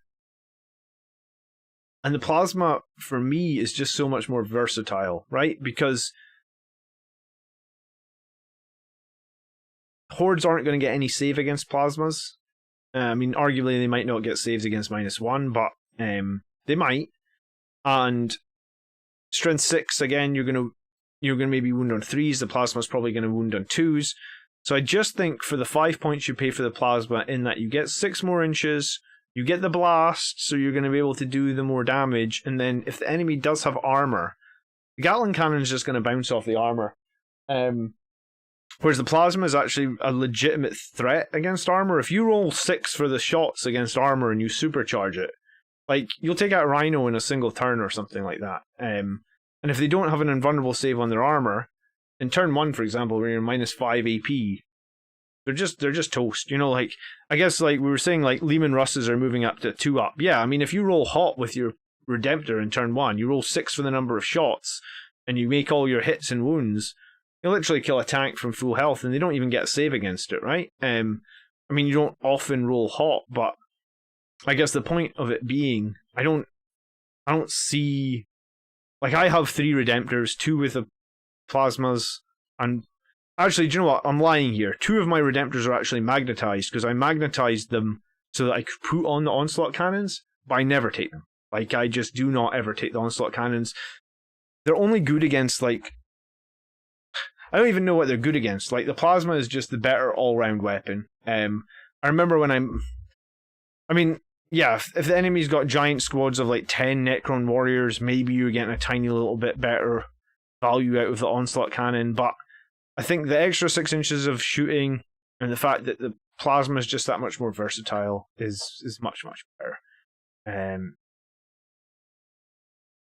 You should always take the plasma, yeah. Yeah, I agree, Steel Rain, you should always take the plasma here. Then we have the Relic Contemptor with the double Volkites, and I think 3 Dreadnoughts like this is fine. Yeah, I'm running 2 Contemptors and 1 Redemptor at the moment, but I think, you know, that can actually go either way. I think both is legitimately good. I hadn't thought about it much, actually, since my tournament. Like, would I have done better at the tournament if I'd had 2 Redemptors and 1 Contemptor? I think maybe in the Grey Knights game I would have done better with the 2 Redemptors, but I think in the other games, the Contemptors having that 45-inch range and the mortal wound output, and Relic Contemptors are actually legitimately good against the Orc Buggies as well, right? Because the Orc Buggies, like I said earlier, they're all toughness 6. So it was like, when they're hitting the Orc Buggies, you get a shitload of hits. You get like 14, 15 hits, and it's like 4 ups are wounds rolls, 6s are mortals, and you can pay 1 CP for Wisdom of the Ancients, so you reroll your 1s. We have a small squad of Sanguinary Guards, 6 here, 2 axes, 4 swords. Then we have a small squad of Vanguard Veterans, and it's 6 Lightning Claws and Storm Shields. Inceptors with the Plasmas. Okay, I don't run Plasma Inceptors myself, and I'm going to find it hard to tell you if these are good, because in my experience, I've never had that many. I've never really managed to make Plasma Inceptors work out very well for my lists. I've preferred the bolter ones. Are they getting ramshackle? Is what getting ramshackle? Sorry, Thomas. And then we have Devastators with multi-meltas and a Grav Cannon, and another squad of Devastators with the Grav Cannons and the multi-meltas. Both have Cherubs, and both will be in drop pods. What weapons should I have on the Sanguinary Guard against a melee Necron army? What's the toughness of a Lich Guard? Is it 5?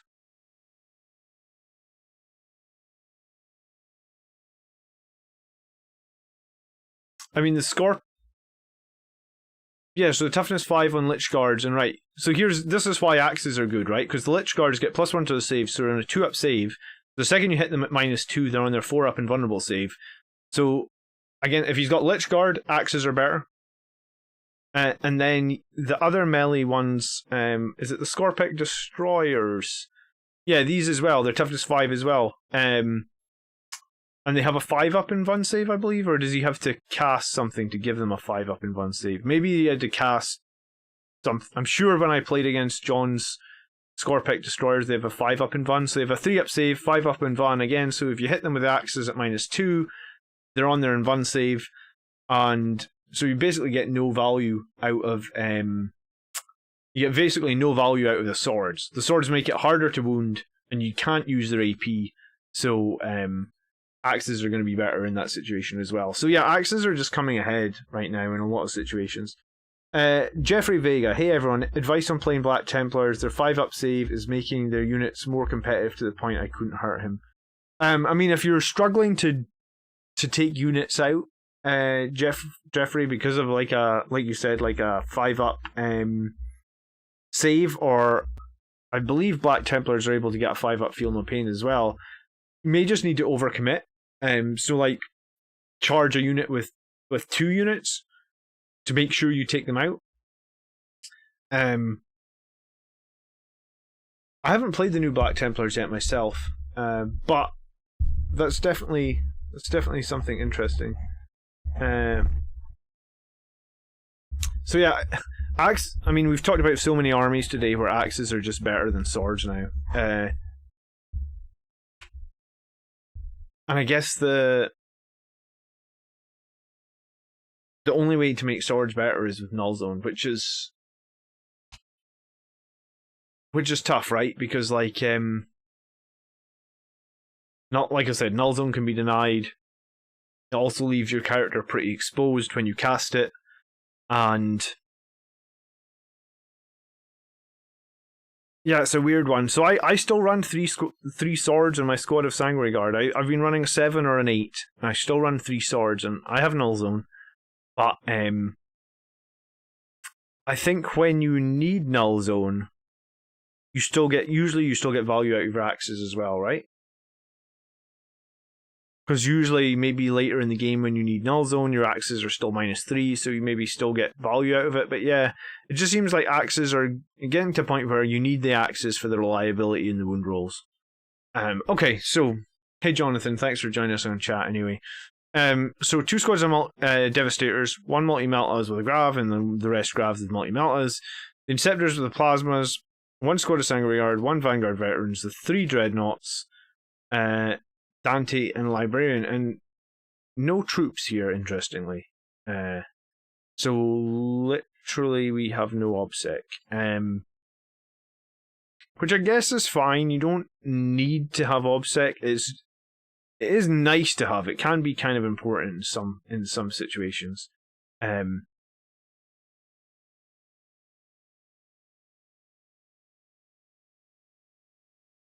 And how many CP are we starting with?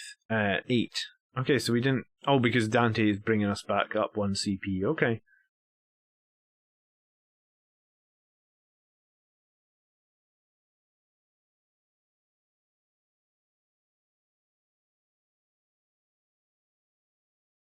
Yeah. Okay.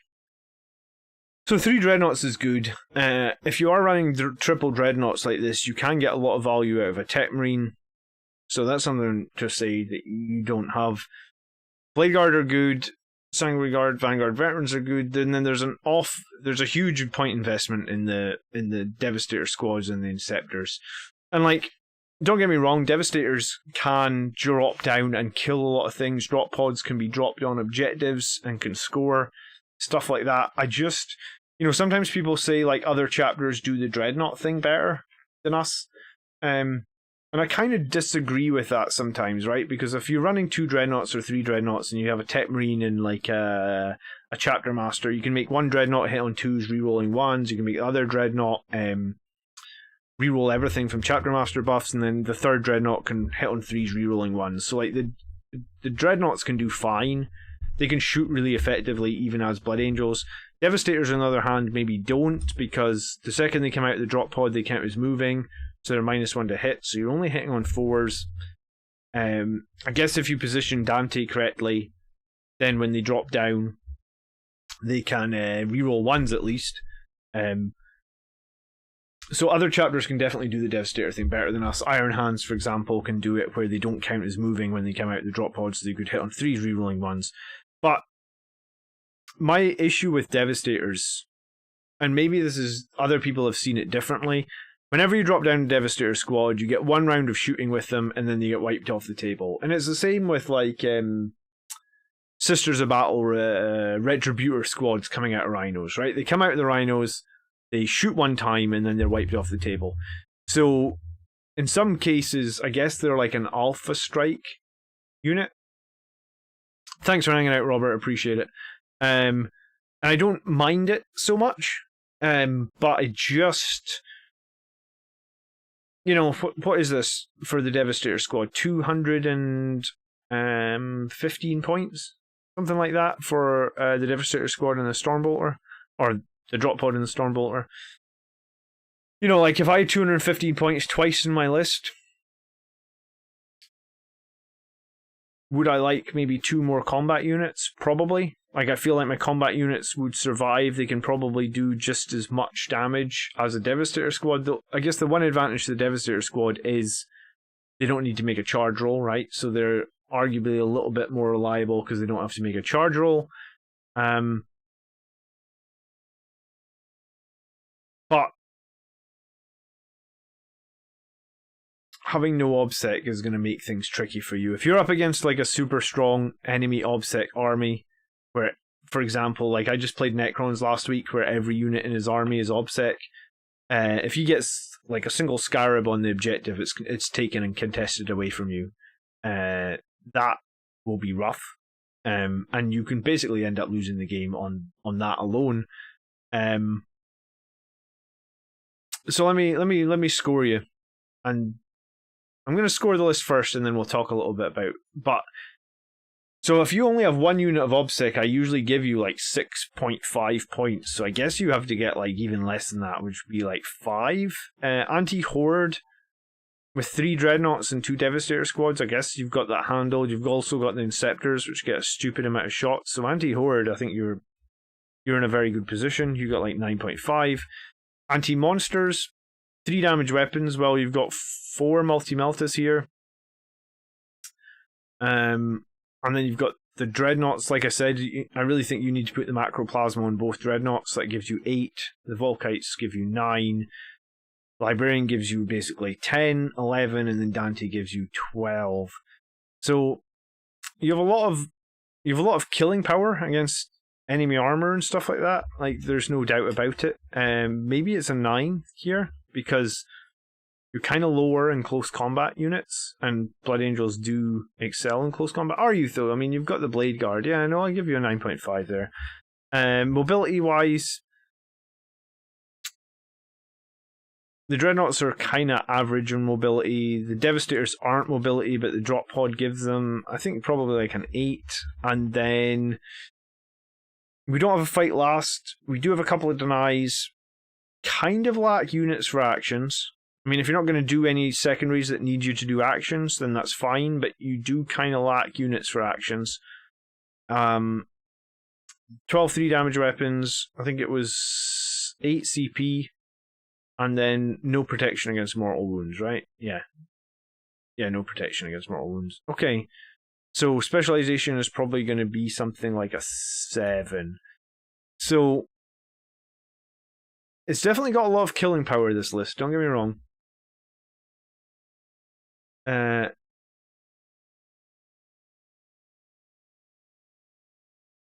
You want to drop one of the drop pods and replace it with a whirlwind. I mean, that might be a good shout.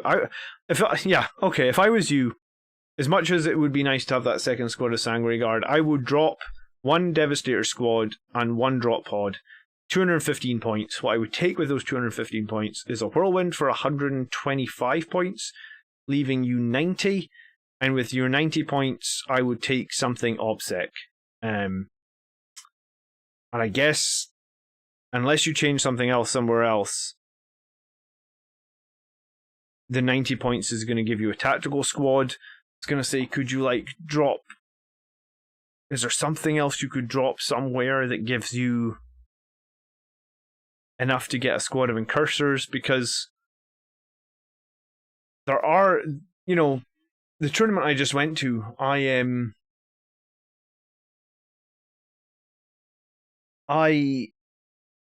purposely decided before the tournament I was going to take Oath of Moment and retrieve Octarius data in every game, because I've been to other tournaments where I'm like guessing at the start, you know, like, am I going to take this secondary, I'm going to take that secondary, and I'm not sure which to do.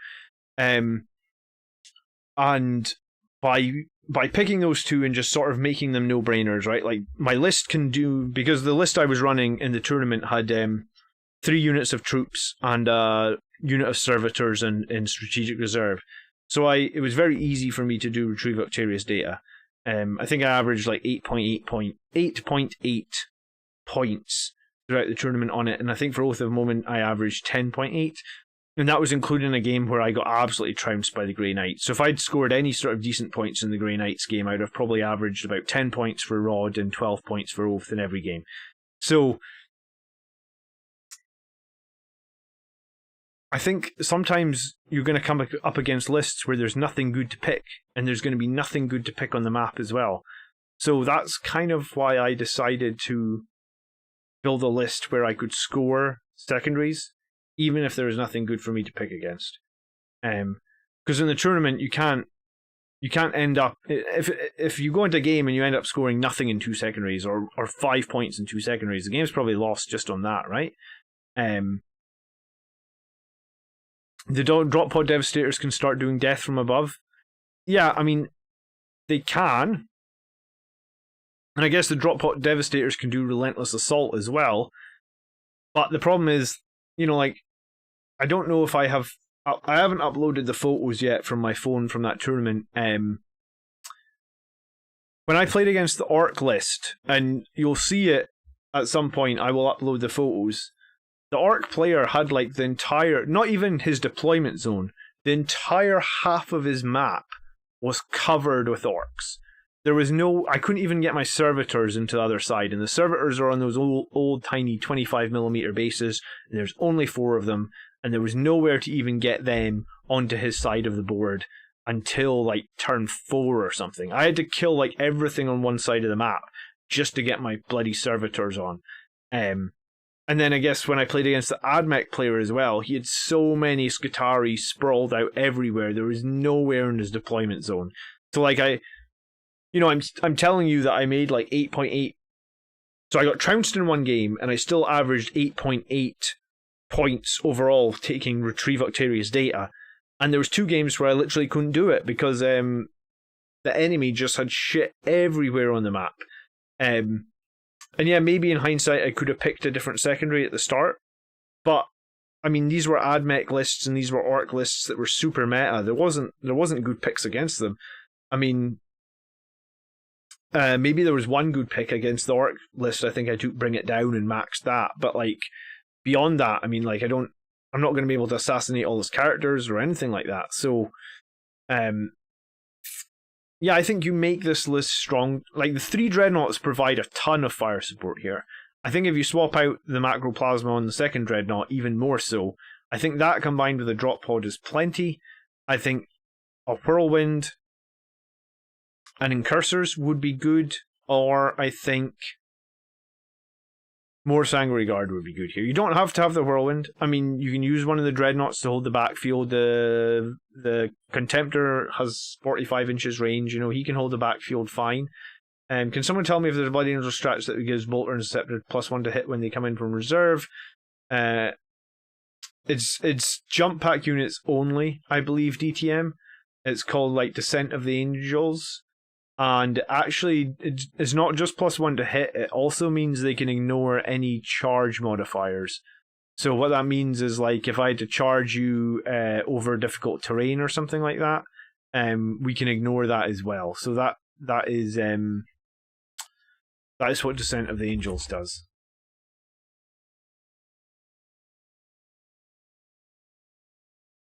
So it's actually pretty strong because it's +1 to hit for both melee and ranged. So when you drop in, like if you have a Sangari Guard unit drop in for 1 CP, you can get +1 to their hit for both their shooting and their close combat. And any charge roll, you could ignore any modifiers to that charge roll. So if you were going over terrain or something, you do that. Okay, cool. Yeah. So Jonathan, I think a small tweak here can make this list better. I think overall, it's a good start. I think it's nice to be able to kill things, but like I think you've possibly gone too far in the kill things, and you need to remember that 9th edition is all about scoring points, and you can win games without killing anything, I guess.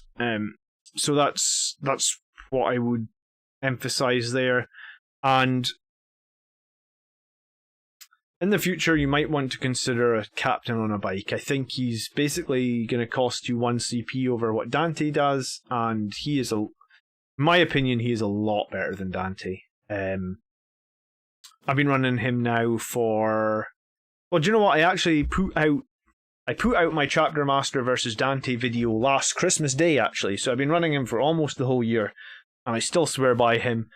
And I guess that'll be a fun video because I haven't had any whiskey when I've been making my weekly videos for a while. So maybe this year Christmas is on the 24th, so maybe we'll open a bottle of whiskey and we'll have a fun video on Christmas. And Steel Rain says you need to take more. So, but the Chapter Master on the bike, yeah, he's a beast. I wonder if we ever get Primaris Chapter Master on the bike. Yeah, why isn't your name Steel Rain SG? That is a good point. What about the free fight on death with Dante? I think if you want to play Dante with the free fight on death, then don't take him as your warlord, right? I think the Dante fight on death thing is nice because he dies a lot, but I mean, like, I don't know if you've watched many of my games, Thomas, but my Chapter Master on a bike can almost heroic... what is it? Angel Sacrifice. I can Angel Sacrifice against just about anything in the game and take no damage. I Angel Sacrificed against Morgan Val one time, and Morgan Val is a beast in combat, to be honest. Because she gets 5 attacks, right? She's got Ballistic Sylph 2+. She, in close combat, she can reroll hits and her wounds. So she gets 5 attacks, hitting on 2s, rerolling 1s. She hits you with the Lunging Strike, which is strength 8, -3, 3 damage. Each roll of 6, you suffer a mortal wound. I believe she also bursts on 6s from her hit rolls. So like every time she rolls to hit you and she gets a 6, she gets an additional hit, right? So she did all this shit, like, against my Chapter Master, and she also gets the ability to fight twice with this ability. So once per battle, at the end of the fight phase, this model can fight twice. So I Angel Sacrificed, she hit him with everything that she has. I turned on Armor and Domus, so I save on a 3-up and a 5-up Shrug. I saved everything. She fought me again. I saved everything again. I think the second time round, maybe I had like 1 free reroll from my Gift of Foresight. I maybe paid 1 CP to reroll another save, because why wouldn't you reroll a save when you're on a 3-up invulnerable save? And then I think she also did a Mortal Wound, and I shrugged it on a 5-up. So it was like, I think against Dante, he would have been absolutely dead. And yeah, I mean, I guess Dante would have got to fight again, great. But in my case, my Chapter Master for 1 CP is still totally alive. And still, you know, now he can kill Morgan Val and he can get on and do whatever else he needs to do in the game. Oh, I mean, I don't mean Christmas is on the 24th. I mean, I put a video on every Friday, D-King. So, like, I will put out this... Like, last year, Christmas landed on the 25th, so my video went out on Christmas Day. But, I mean, I think it's a good excuse to drink some whiskey and make a video about Blood Angels. Dante's big thing is the free CP as well as a 9-inch reroll. He is for sure a little squishy. Yeah, I mean, in an edition where it all pays about living and holding objectives, I just don't think Dante works for me. Some people think he works for them. If he does, go for it, but not for me. What do you mean using Revive Chaplain? I don't know what that means, Miguel. Okay, so yeah, I think a small tweak to that list, Jonathan, you can make it better, and I think against some enemies you're gonna get hurt because of lack of obsec. I think obsec is important. I think you can make one obsec unit work. Like, I think you can win games against a player that has a lot of enemy obsec if you have one obsec unit and you position them well to counter the obsec. But I think having no obsec to me feels a bit rough. But here's the thing, like, I'm telling you get some obsec. Steel Rain's telling you get some Stanguary Guard. He actually did change his name so it's Steel Rain SG. But I think the obsec will help you better. I think the way your list is balanced with the 3 dreadnoughts, I think a little bit of obsec will help you. And you're very welcome. Alright, Lucas. List number 4 for today. Just adding another list to your queue, sort of a fun list for consideration. It's meant to be an all press on all fronts list. Have the Contemptors drop in on the flanks while the bikes and land speeders press the middle. The Guard, backed by the Priest and Dante, come in and mop up with the veterans following that attack. Hold the Intercessors on the backfield objectives. Thoughts. It may not be hyper competitive, but I do feel like we catch people off guard and really smash face like the Angels do. Take an Ancient with Rights of War and you have obsec Stanguary Guard. Alright, so you could... I mean, I guess you could take a custom Chapter Master in your list, Jonathan, and give him Rights of War, and then take more Stanguary Guard, and that would work, I guess. Both plays would be good, yeah. The thing about Dante is that defensively he was +1 wound over a regular captain, but 6 wounds doesn't really do anything to increase his survivability against damage 2 or damage 3. Yeah, another thing about Dante is his weapon is just 2 damage, which is really sad. So against like Dreadnoughts and Death Guard and stuff, Dante's just useless, I guess. If his weapon was 3 damage, I feel like he would be in a much better spot. But yeah, it's not. Okay, so Patrol Detachment. We got the Stanguary Priest, Chief Apothecary, Selfless Healer, Teeth of Terra. And the Teeth of Terra, I think, is actually good on Stanguary Priest. I meant using a unit dedicated to be reviving your Chapter Master. No, I mean, I used to use a healer to heal my Chapter Master a lot, but I haven't run the Stanguary Priest myself for like 3 or 4 months now. I've been running Tetmarine and Dreadnoughts, and I've been finding it's okay. I mean, the Chapter Master does die now and again. He does die. You know, no character is invulnerable. But yeah, usually if he dies, the enemy have to put a lot of firepower into him, and it creates enough space for me to do what I need to do. We have 1 squad of Intercessors here, and we have a grenade launcher. Straight away, I think that you should just have Incursors. I think Incursors are a lot better than Intercessors. I did a video on that a few weeks ago, so go find that and just watch it. And in that video, I worked out the math for shooting Intercessors, shooting Incursors, melee combat both of them, and trust me, Incursors are just better. Do you know what?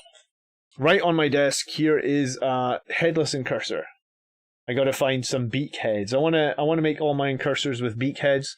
I don't know why, but I'm working on some here with beak heads. So I need. If anyone's got 5 beak heads that they want to sell for me for not stupid money, I'll buy 5 beak heads from you, because I want my Incursors all to have the old beaky heads. A Contemptor Dreadnought with a combat weapon and a multi-melt, and I think Contemptor Dreadnought's actually okay here. Obviously, a lot of people run the Relic Contemptors, but I think this one's fine. I think it's a strong unit. Multi-Melta needs to be dealt with, can do a bit of damage. We then have Stanguary Guard with 5 swords and 2 axes. Kind of the wrong ratio of swords to axes. You should have more axes than you should have swords, but that is what it is. And then we have 2 squads of Outriders here, and I do not like Outriders myself. I think they're overcosted. I don't think they do very much damage. I think they'd be better on other chapters. For me, Outriders are... we put them in our tier list like really low down. Let me see if I can find it. They'd be the fast attack tier list. Fast attack tier list. Outriders... where are they? I'm being blind. Outriders C. Yeah, we said they were crap. We literally said that they're crap, and they're crapper than Assault. They're crapper than Assault Marines, Invader ATVs, and I don't remember what land speeder that is, but they're crapper than every land speeder. So, if I were you, Lucas, and you don't have another 300 points of stuff, can we have the chatbot linked to the meme if you type !Sanguinary Guard? I think we can probably do that. I don't know how. I don't know if we can have the meme show up in the chat, but I think we could link to it if you have a URL. I was going to say exactly what Steel Rain said. Like, trade these for Sanguinary Guard or Vanguard Veterans. Both will do better than this unit. If you want a durable, fast-moving unit, I suppose you could have like a squad of Inceptors. As like you could take one squad of Inceptors and one squad of Vanguard Veterans with Storm Shields or something. That would be better than this. Yeah, I mean, they're just not optimal. They're just chain swords. It's not many attacks you get. I have some videos on Outriders. Go watch them, and I will rip these units to pieces. They used to be 135 points for 3 of them, and I didn't think they were strong at 135 points, so when they put them up to 150, there's a big thumbs down for me. A Dreadnought drop pod, okay. We have one relic in the chapter in the second attachment. We have Dante, who's the Warlord. We have another squad of Intercessors, and I mean, Intercessors are okay with bolt rifles, but again, Incursors would be better. We have another Contemptor with a multi-melta and the combat weapon. We have Vanguard Veterans with Storm Shields, Lightning Claws, a few in here with Chain Swords, and then the Sergeant with a Power Sword. I don't think there's much advantage to having the Power Sword over the Lightning Claws, honestly, because the Power Sword is going to be 1 additional AP and 1 additional strength, but the Lightning Claws lets you reroll all the wounds. So I think here I'd probably just have a Lightning Claw on the Sergeant. I don't think the Power Sword is going to give you much advantage at all, because the extra +1 you get to wound here is going to be nullified probably by the fact you get to reroll all the wounds with Lightning Claws, and the extra 1 AP, I mean, I guess it's 1 AP. If you want to run a Power Sword in the Sergeant, I guess go for it. I mean, the only reason I could see to run a Power Sword in the Sergeant is because then you could replace it with like a relic. Like Archangel Shroud or the Burning Blade or something. Like, maybe that would be an option. And there's a cheap way to get a 2 damage weapon on the Vanguard Veteran Sergeant, but for the most part, I think the Power Sword here is kind of a lower value pick. We then have 2 Hammer Strikes. And I don't own any Hammer Strikes. And we've got another Dreadnought drop pod. Alright, so both Contemptors are Dreadnought drop pods. And the Hammer Strike, let me just refresh my memory on Hammer Strikes. I actually really want to buy one of these new speeders at one point, just for a bit of fun, because I think they look cool. But the Hammer Strike,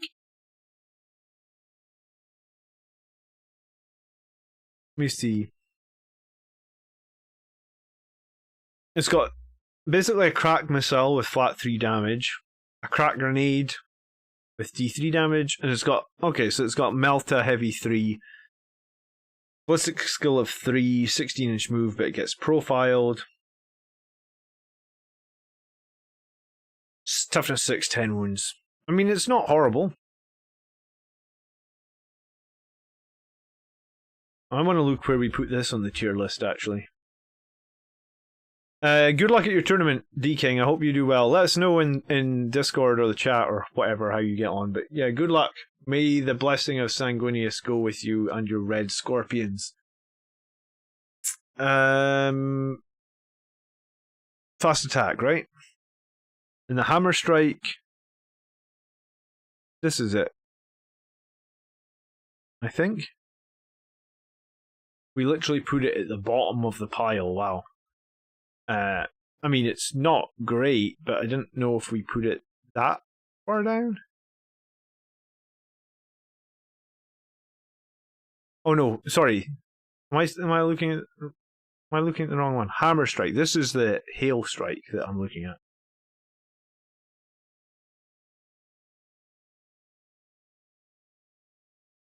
So it's the red one is the Hammer Strike.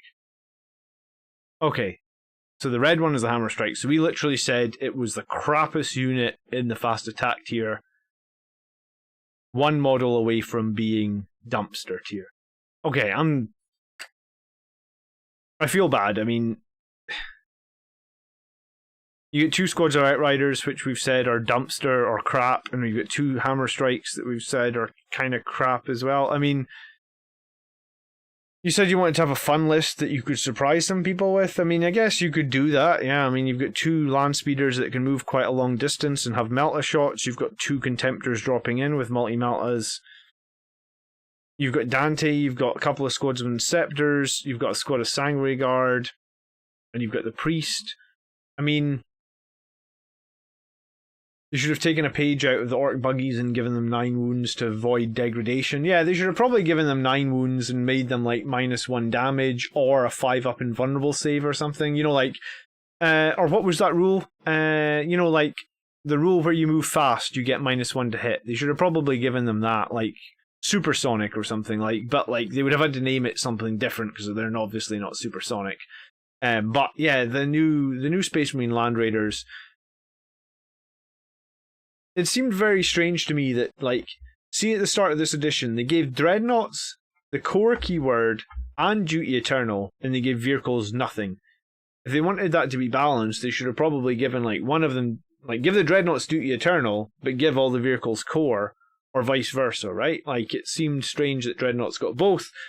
I mean, it's fine. I mean, I guess what that means is the current meta is just everyone takes multiple Dreadnoughts, you know, and some people have said recently, again, I always hear it, people tell me, like, why do you even play Blood Angels if you're going to take 3 Dreadnoughts? And I'm like, well, because I still have Sanguinary Guard. You know, I still have a captain that's super badass in close combat.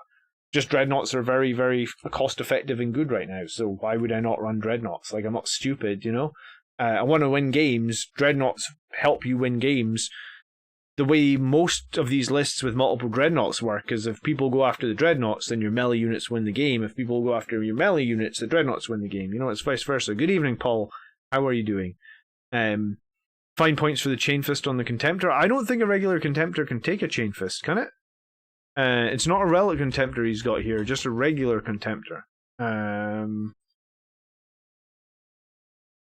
No, regular Contemptor can just have a multi-melta and a combat weapon, or an assault cannon and a combat weapon. There is no option to take a Chain Fist. Why? Steel Rain says, why play Blood Angels if you're not going to run 3 Sanguinary Guard? I mean, I ran a squad of 7, so that counts, right? That's 7 times Sanguinary Guard.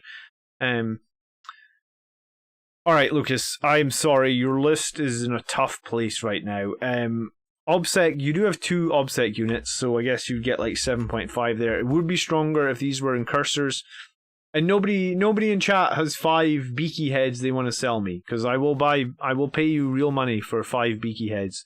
If you have 10 of them, I'll actually take all 10 off your hands. Anti-horde firepower here is kind of weaker, right? Like, I guess your Outriders and your Sanguinary Guard could do a little bit of anti-horde firepower, but overall, your anti-horde feels pretty weak.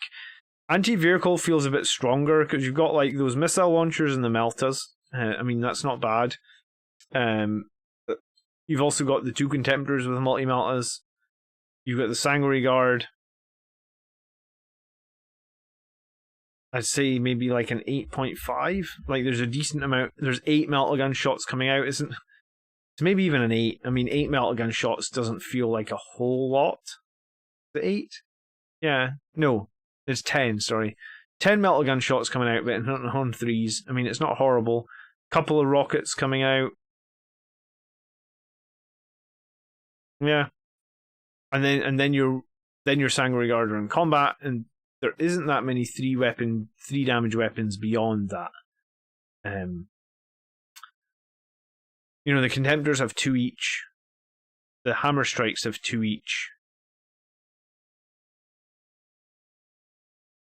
That's it, I guess. Yeah, so your damage output is a bit limited. Your mobility, I guess, would be quite fun with the Outriders and the Speeders and the Dreadnought drop pods. I'll give you that. But specialization, right? You've got no fight last. You get no denies. Yeah.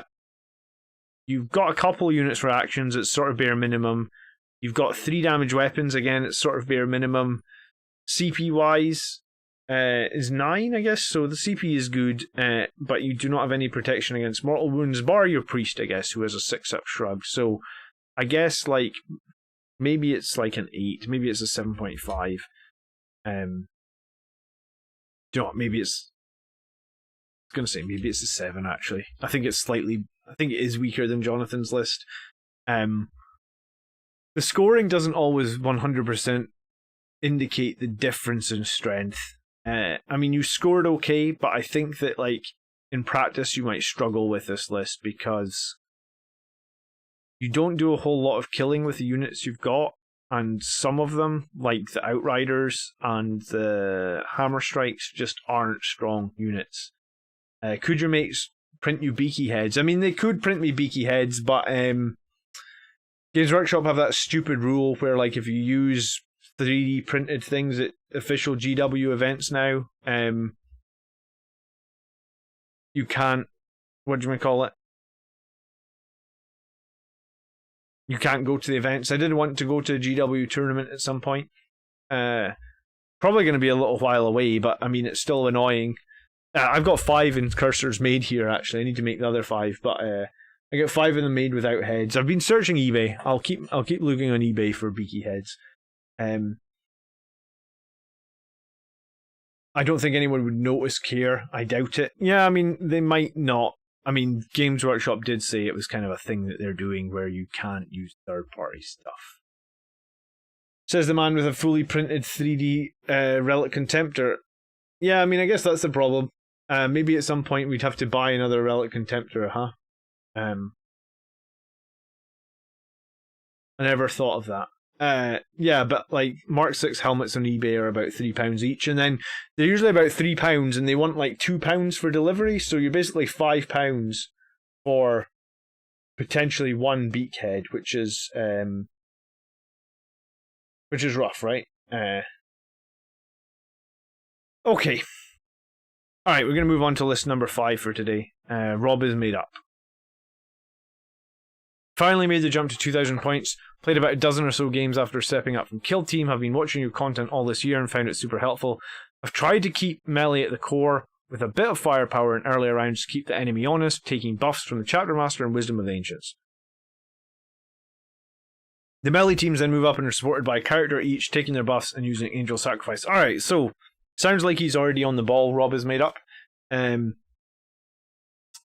Yeah, okay, if you just found one, no biggie. I'm going to bug the people that I know locally. I have a giant bits box. I'm really surprised that I don't have... But, I mean, I did find 5 for that one squad of incursors, so maybe that was the last 5 I found.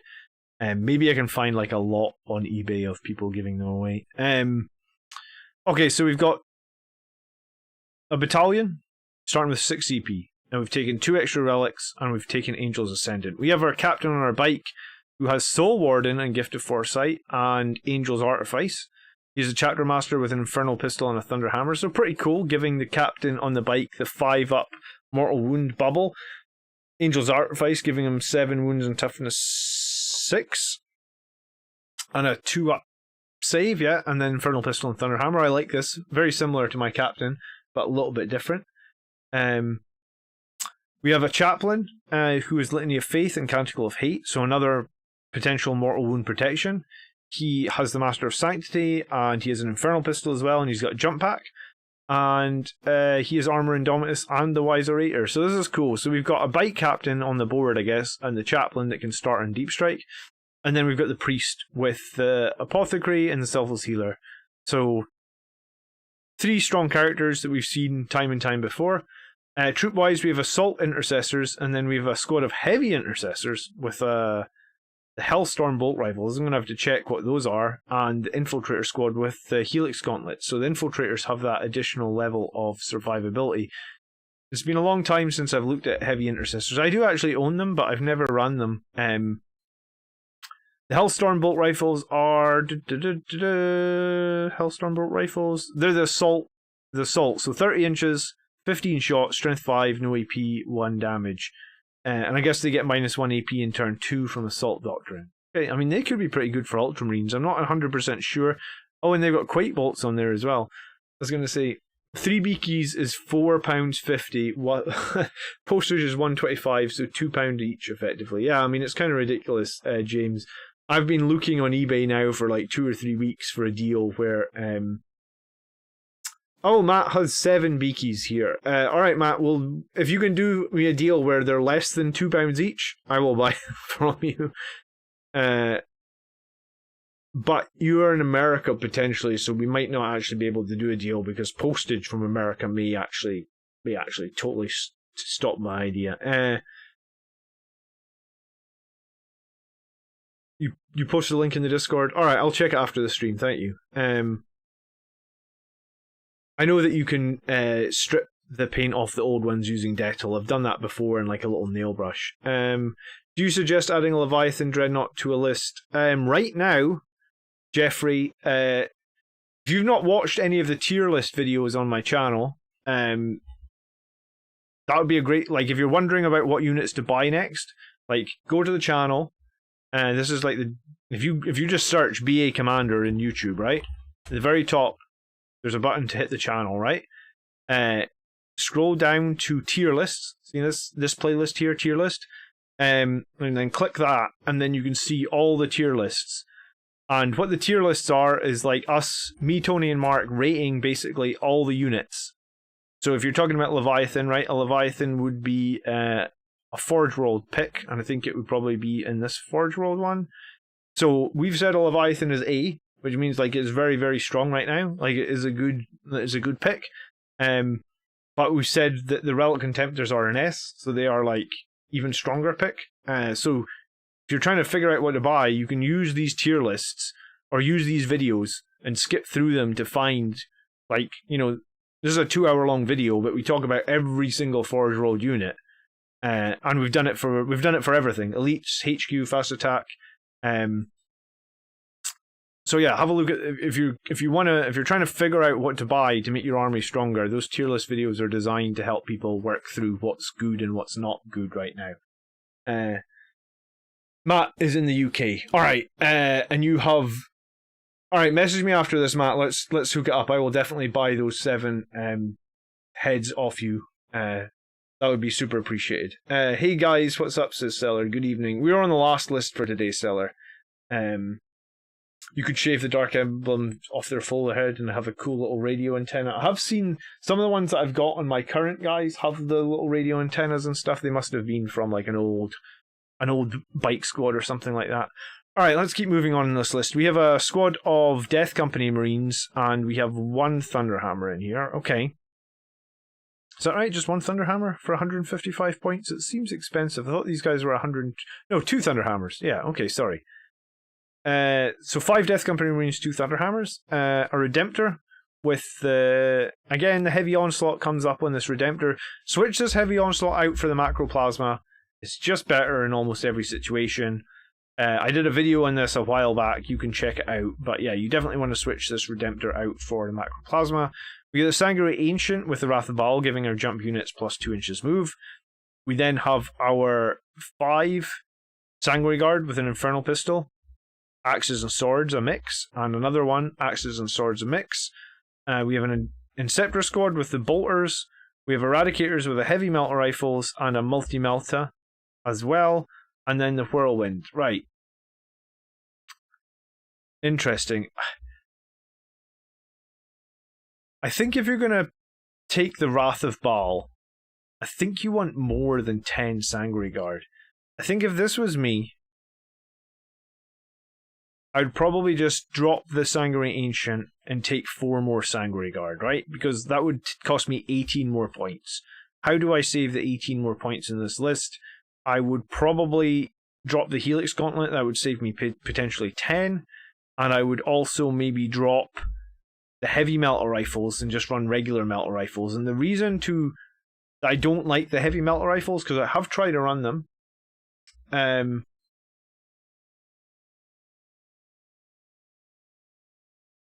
The fact you can never move more than 5 inches and shoot them, I think, is very restrictive.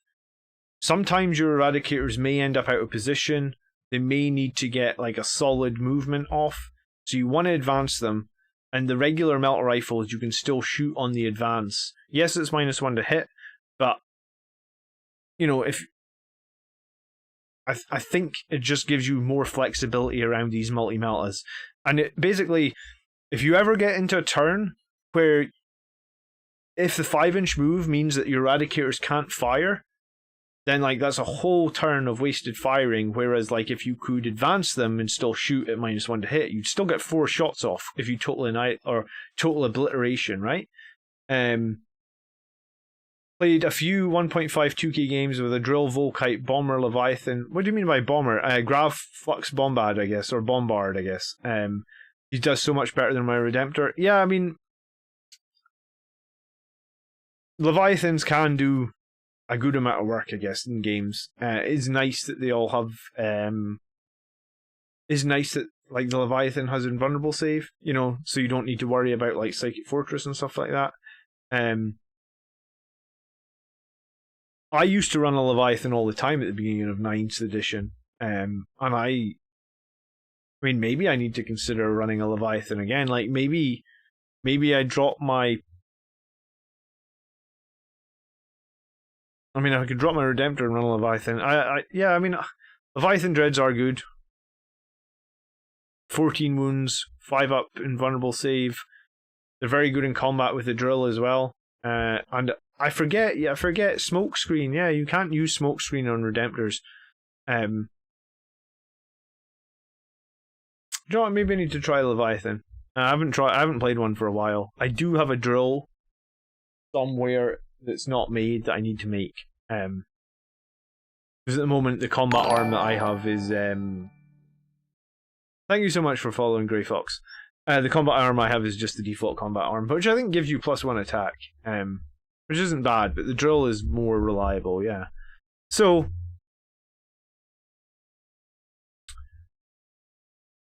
yeah, I think I would replace the Ancient with 4 more Sangre Guard if it was me. I don't know if you get enough value out of the 2 inches of extra movement if you only have 2 small squads.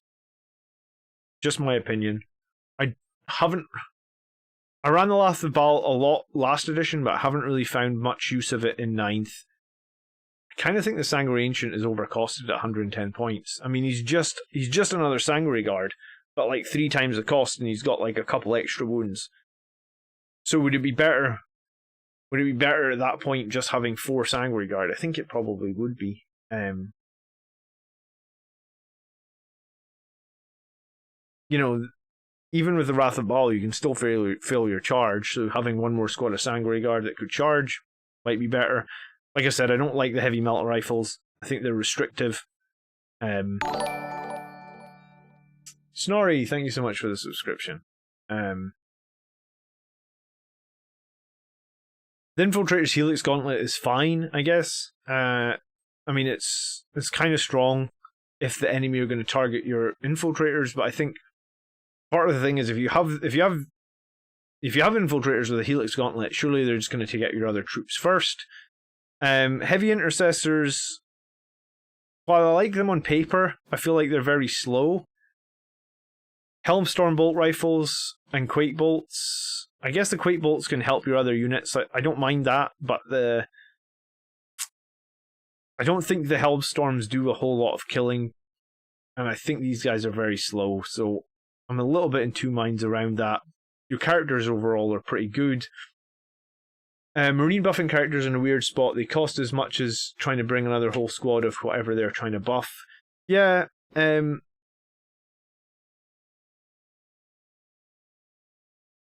Michael has some beaks. Alright, we will figure out. Someone's going to help me out with some beak heads in Discord, so thank you so much for that, guys. I'll talk to a few of you over there. It's a decent battalion, right? It's a decent number of CP to start with. We've got the Whirlwind. We've got that Priest and the Chaplain and the Captain. We've got 3 decent troop choices. They're all Primaris. The the Death Company with the hammers and the Sangre Guard, the Ancient, and I suppose the one thing to say is, like just having that one Dreadnought, we talked about this before, just having one Redemptor can be, the Dreadnoughts seem to work best in the rule of 2, so maybe you have to give up the Ancient and have 2 Dreadnoughts, or if you just have that one Dreadnought, that's fine, but yeah, I mean, I am running a list close enough to this to be super objective at the moment on my scoring or on my critique. But I think that's the things that I would try when you're playing this list. Like, I would make sure you feel like this guy is worth more than 4 Sangre Guard, and make sure that you feel like 1 Dreadnought is providing value and he doesn't just get shot off the table. I would question whether the heavy melter rifles are restrictive in terms of like you can't advance and shoot. And then I would also maybe question the Helix Gauntlet, like is it giving you value? And the heavy intercessors, are they, because they are very slow, they just move 5 inches. Do you feel like these guys give you value? I guess I need to try heavy intercessors at one point. The reason I never try them is because they're damn 140 points, right? And it's hard to just find 140 points in a 2k list for troops, I guess. You usually, that's why I like Incursors. I think they strike a good balance between having all the advantages of Phobos, but also just staying just over 100 points. I can't even find space on my list to get 3 squads of Phobos, because I take 1 squad of Assault Intercessors to keep the points down. Yeah. Okay, alright. That's list number 5 for today. Let me think about scoring. So we do have 3 troops and 1 is Phobos, so I think for OBSEC we're about 8.5. We have a little bit of anti-forward firepower coming out like from the Dreadnought, the Sangre Guard, the Heavy Intercessors, so maybe it's like a 7.5. Anti-monster, then we've got 2 hammers, we've got the melter rifles, we got the Dreadnought, we got the Captain. To a lesser extent, I guess we got our Chaplain. Yeah. Maybe like a 9. Mobility seems pretty good overall. Thank you so much for following Erpatine. Erpatine, I think. I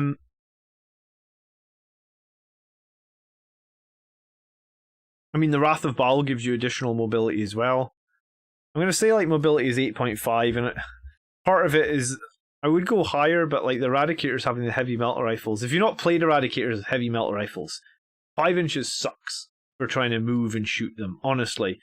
That means they only have a 29-inch threat range. That's okay, but there's definitely going to be situations where, like, if you could just move them 1 more inch, you'd probably be in range of a target, and you're not in range, and it sucks. And then specialization. Oh, shit. So we have the fight last. We don't have any denies. We do have a decent number of units from actions in the 3. We're kind of okay on 3 damage weapons, but not amazing. You've got 2 here. 3, 4, 5, 6, 7, 8, 9, 10, 11. Yeah, so we're okay on 3 damage weapons. We're okay on CP.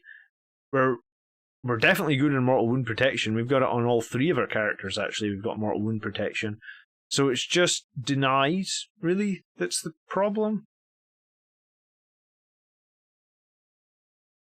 I guess, yeah, it's just really denies. I think we get a 9 then for this, which surprises me. So this list actually scores really well, Rob. I think it scores really well, and I had a couple of questions about it, so I hope my questions maybe just make you think next time you play it, if you could make it a little bit stronger. But yeah, it scores really well, this list. Thank you very much, Evan, for the awesome stream comment. We need rules where the Ancients don't take up an elite slot. Yeah, I mean, we do have a problem where like all of our units like to be in that elite battlefield role, don't we? Sorry, Bartos. Oh yeah, I did answer your comment. Sometimes I miss people's comments, and if I missed your comment, then I'm sorry. I'm trying to do two things at once. Denies aren't really a problem with a boar being a meta pick. I mean, denies are a problem if you're against a Grey Knights or Thousand Sun list that can do 20 mortal wounds a turn against you. But even if you have a Chief Librarian with 2 denies, at best, you make one of them, right? So you still end up taking what? Instead of taking 15 mortal wounds, you take 14. So I guess it's not a huge deal. In some cases, in some ways, this list is better just because he has 3 bubbles of 5-up shrugs against mortal wounds. So anything within his captains, 6 inches, anything with his chaplain, 6 inches, anything with his priest, 6 inches, all that's going to get to be able to shrug against mortal wounds. 2 of them on 5s, 1 of them on 6s. Probably more than makes up for the fact that he doesn't have the denies. He probably needs more Sanguinary Guard, though. Let's be real, Steel Rain. I mean, we did talk about how we maybe want to swap out that Ancient for Sanguinary Guard. I love that photo. I actually love that video of Christopher Walken. Maybe I gotta practice my Christopher Walken impression, huh?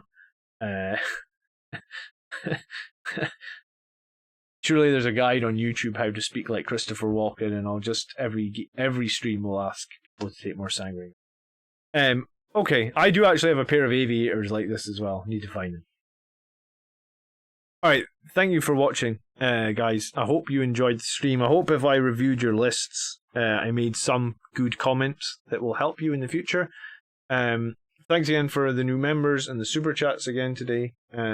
Super chats the last couple of days have been amazing. Super thank you for that. And tomorrow then, 1750 point game against Knights.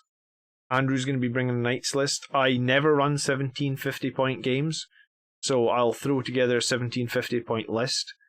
That will be a variant on the list that I just took to the tournament, and I guess we'll see how that goes.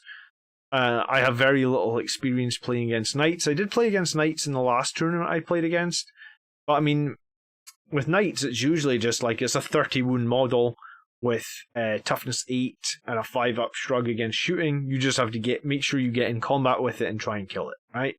And he only has 4 models, right? So if you kill 1 knight, you can cripple the list, or if you can kill 2 knights, you can cripple the list.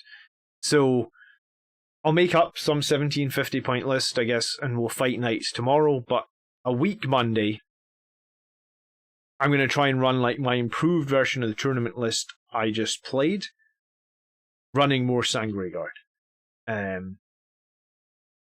So that is my plan for like a week Monday, where I'm going to drop my Terminators, I'm going to take more Sanguinary Guard, and I can't remember what other change I made, but I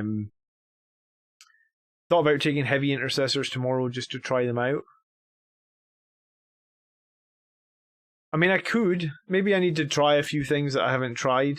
Kind of want to take my Leviathan Dreadnought now that people just say, like, oh, Leviathan is a lot better.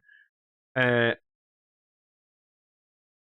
I think it's 1750 point list. Would I drop a character, maybe? How many armies does Andrew have? Andrew has Tau, Knights, Orcs, Iron Hands, Sisters of Battle, Necrons. What else has he got? Custodes. I feel like he's got something else.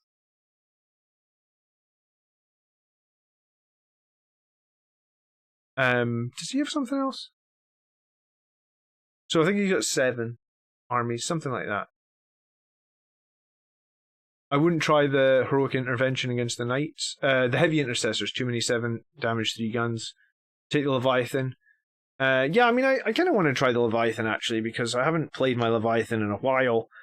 I dropped the Leviathan maybe like, probably almost like a year ago now, when somebody in the comment section on the videos said that they would like to see me take less Forge World units.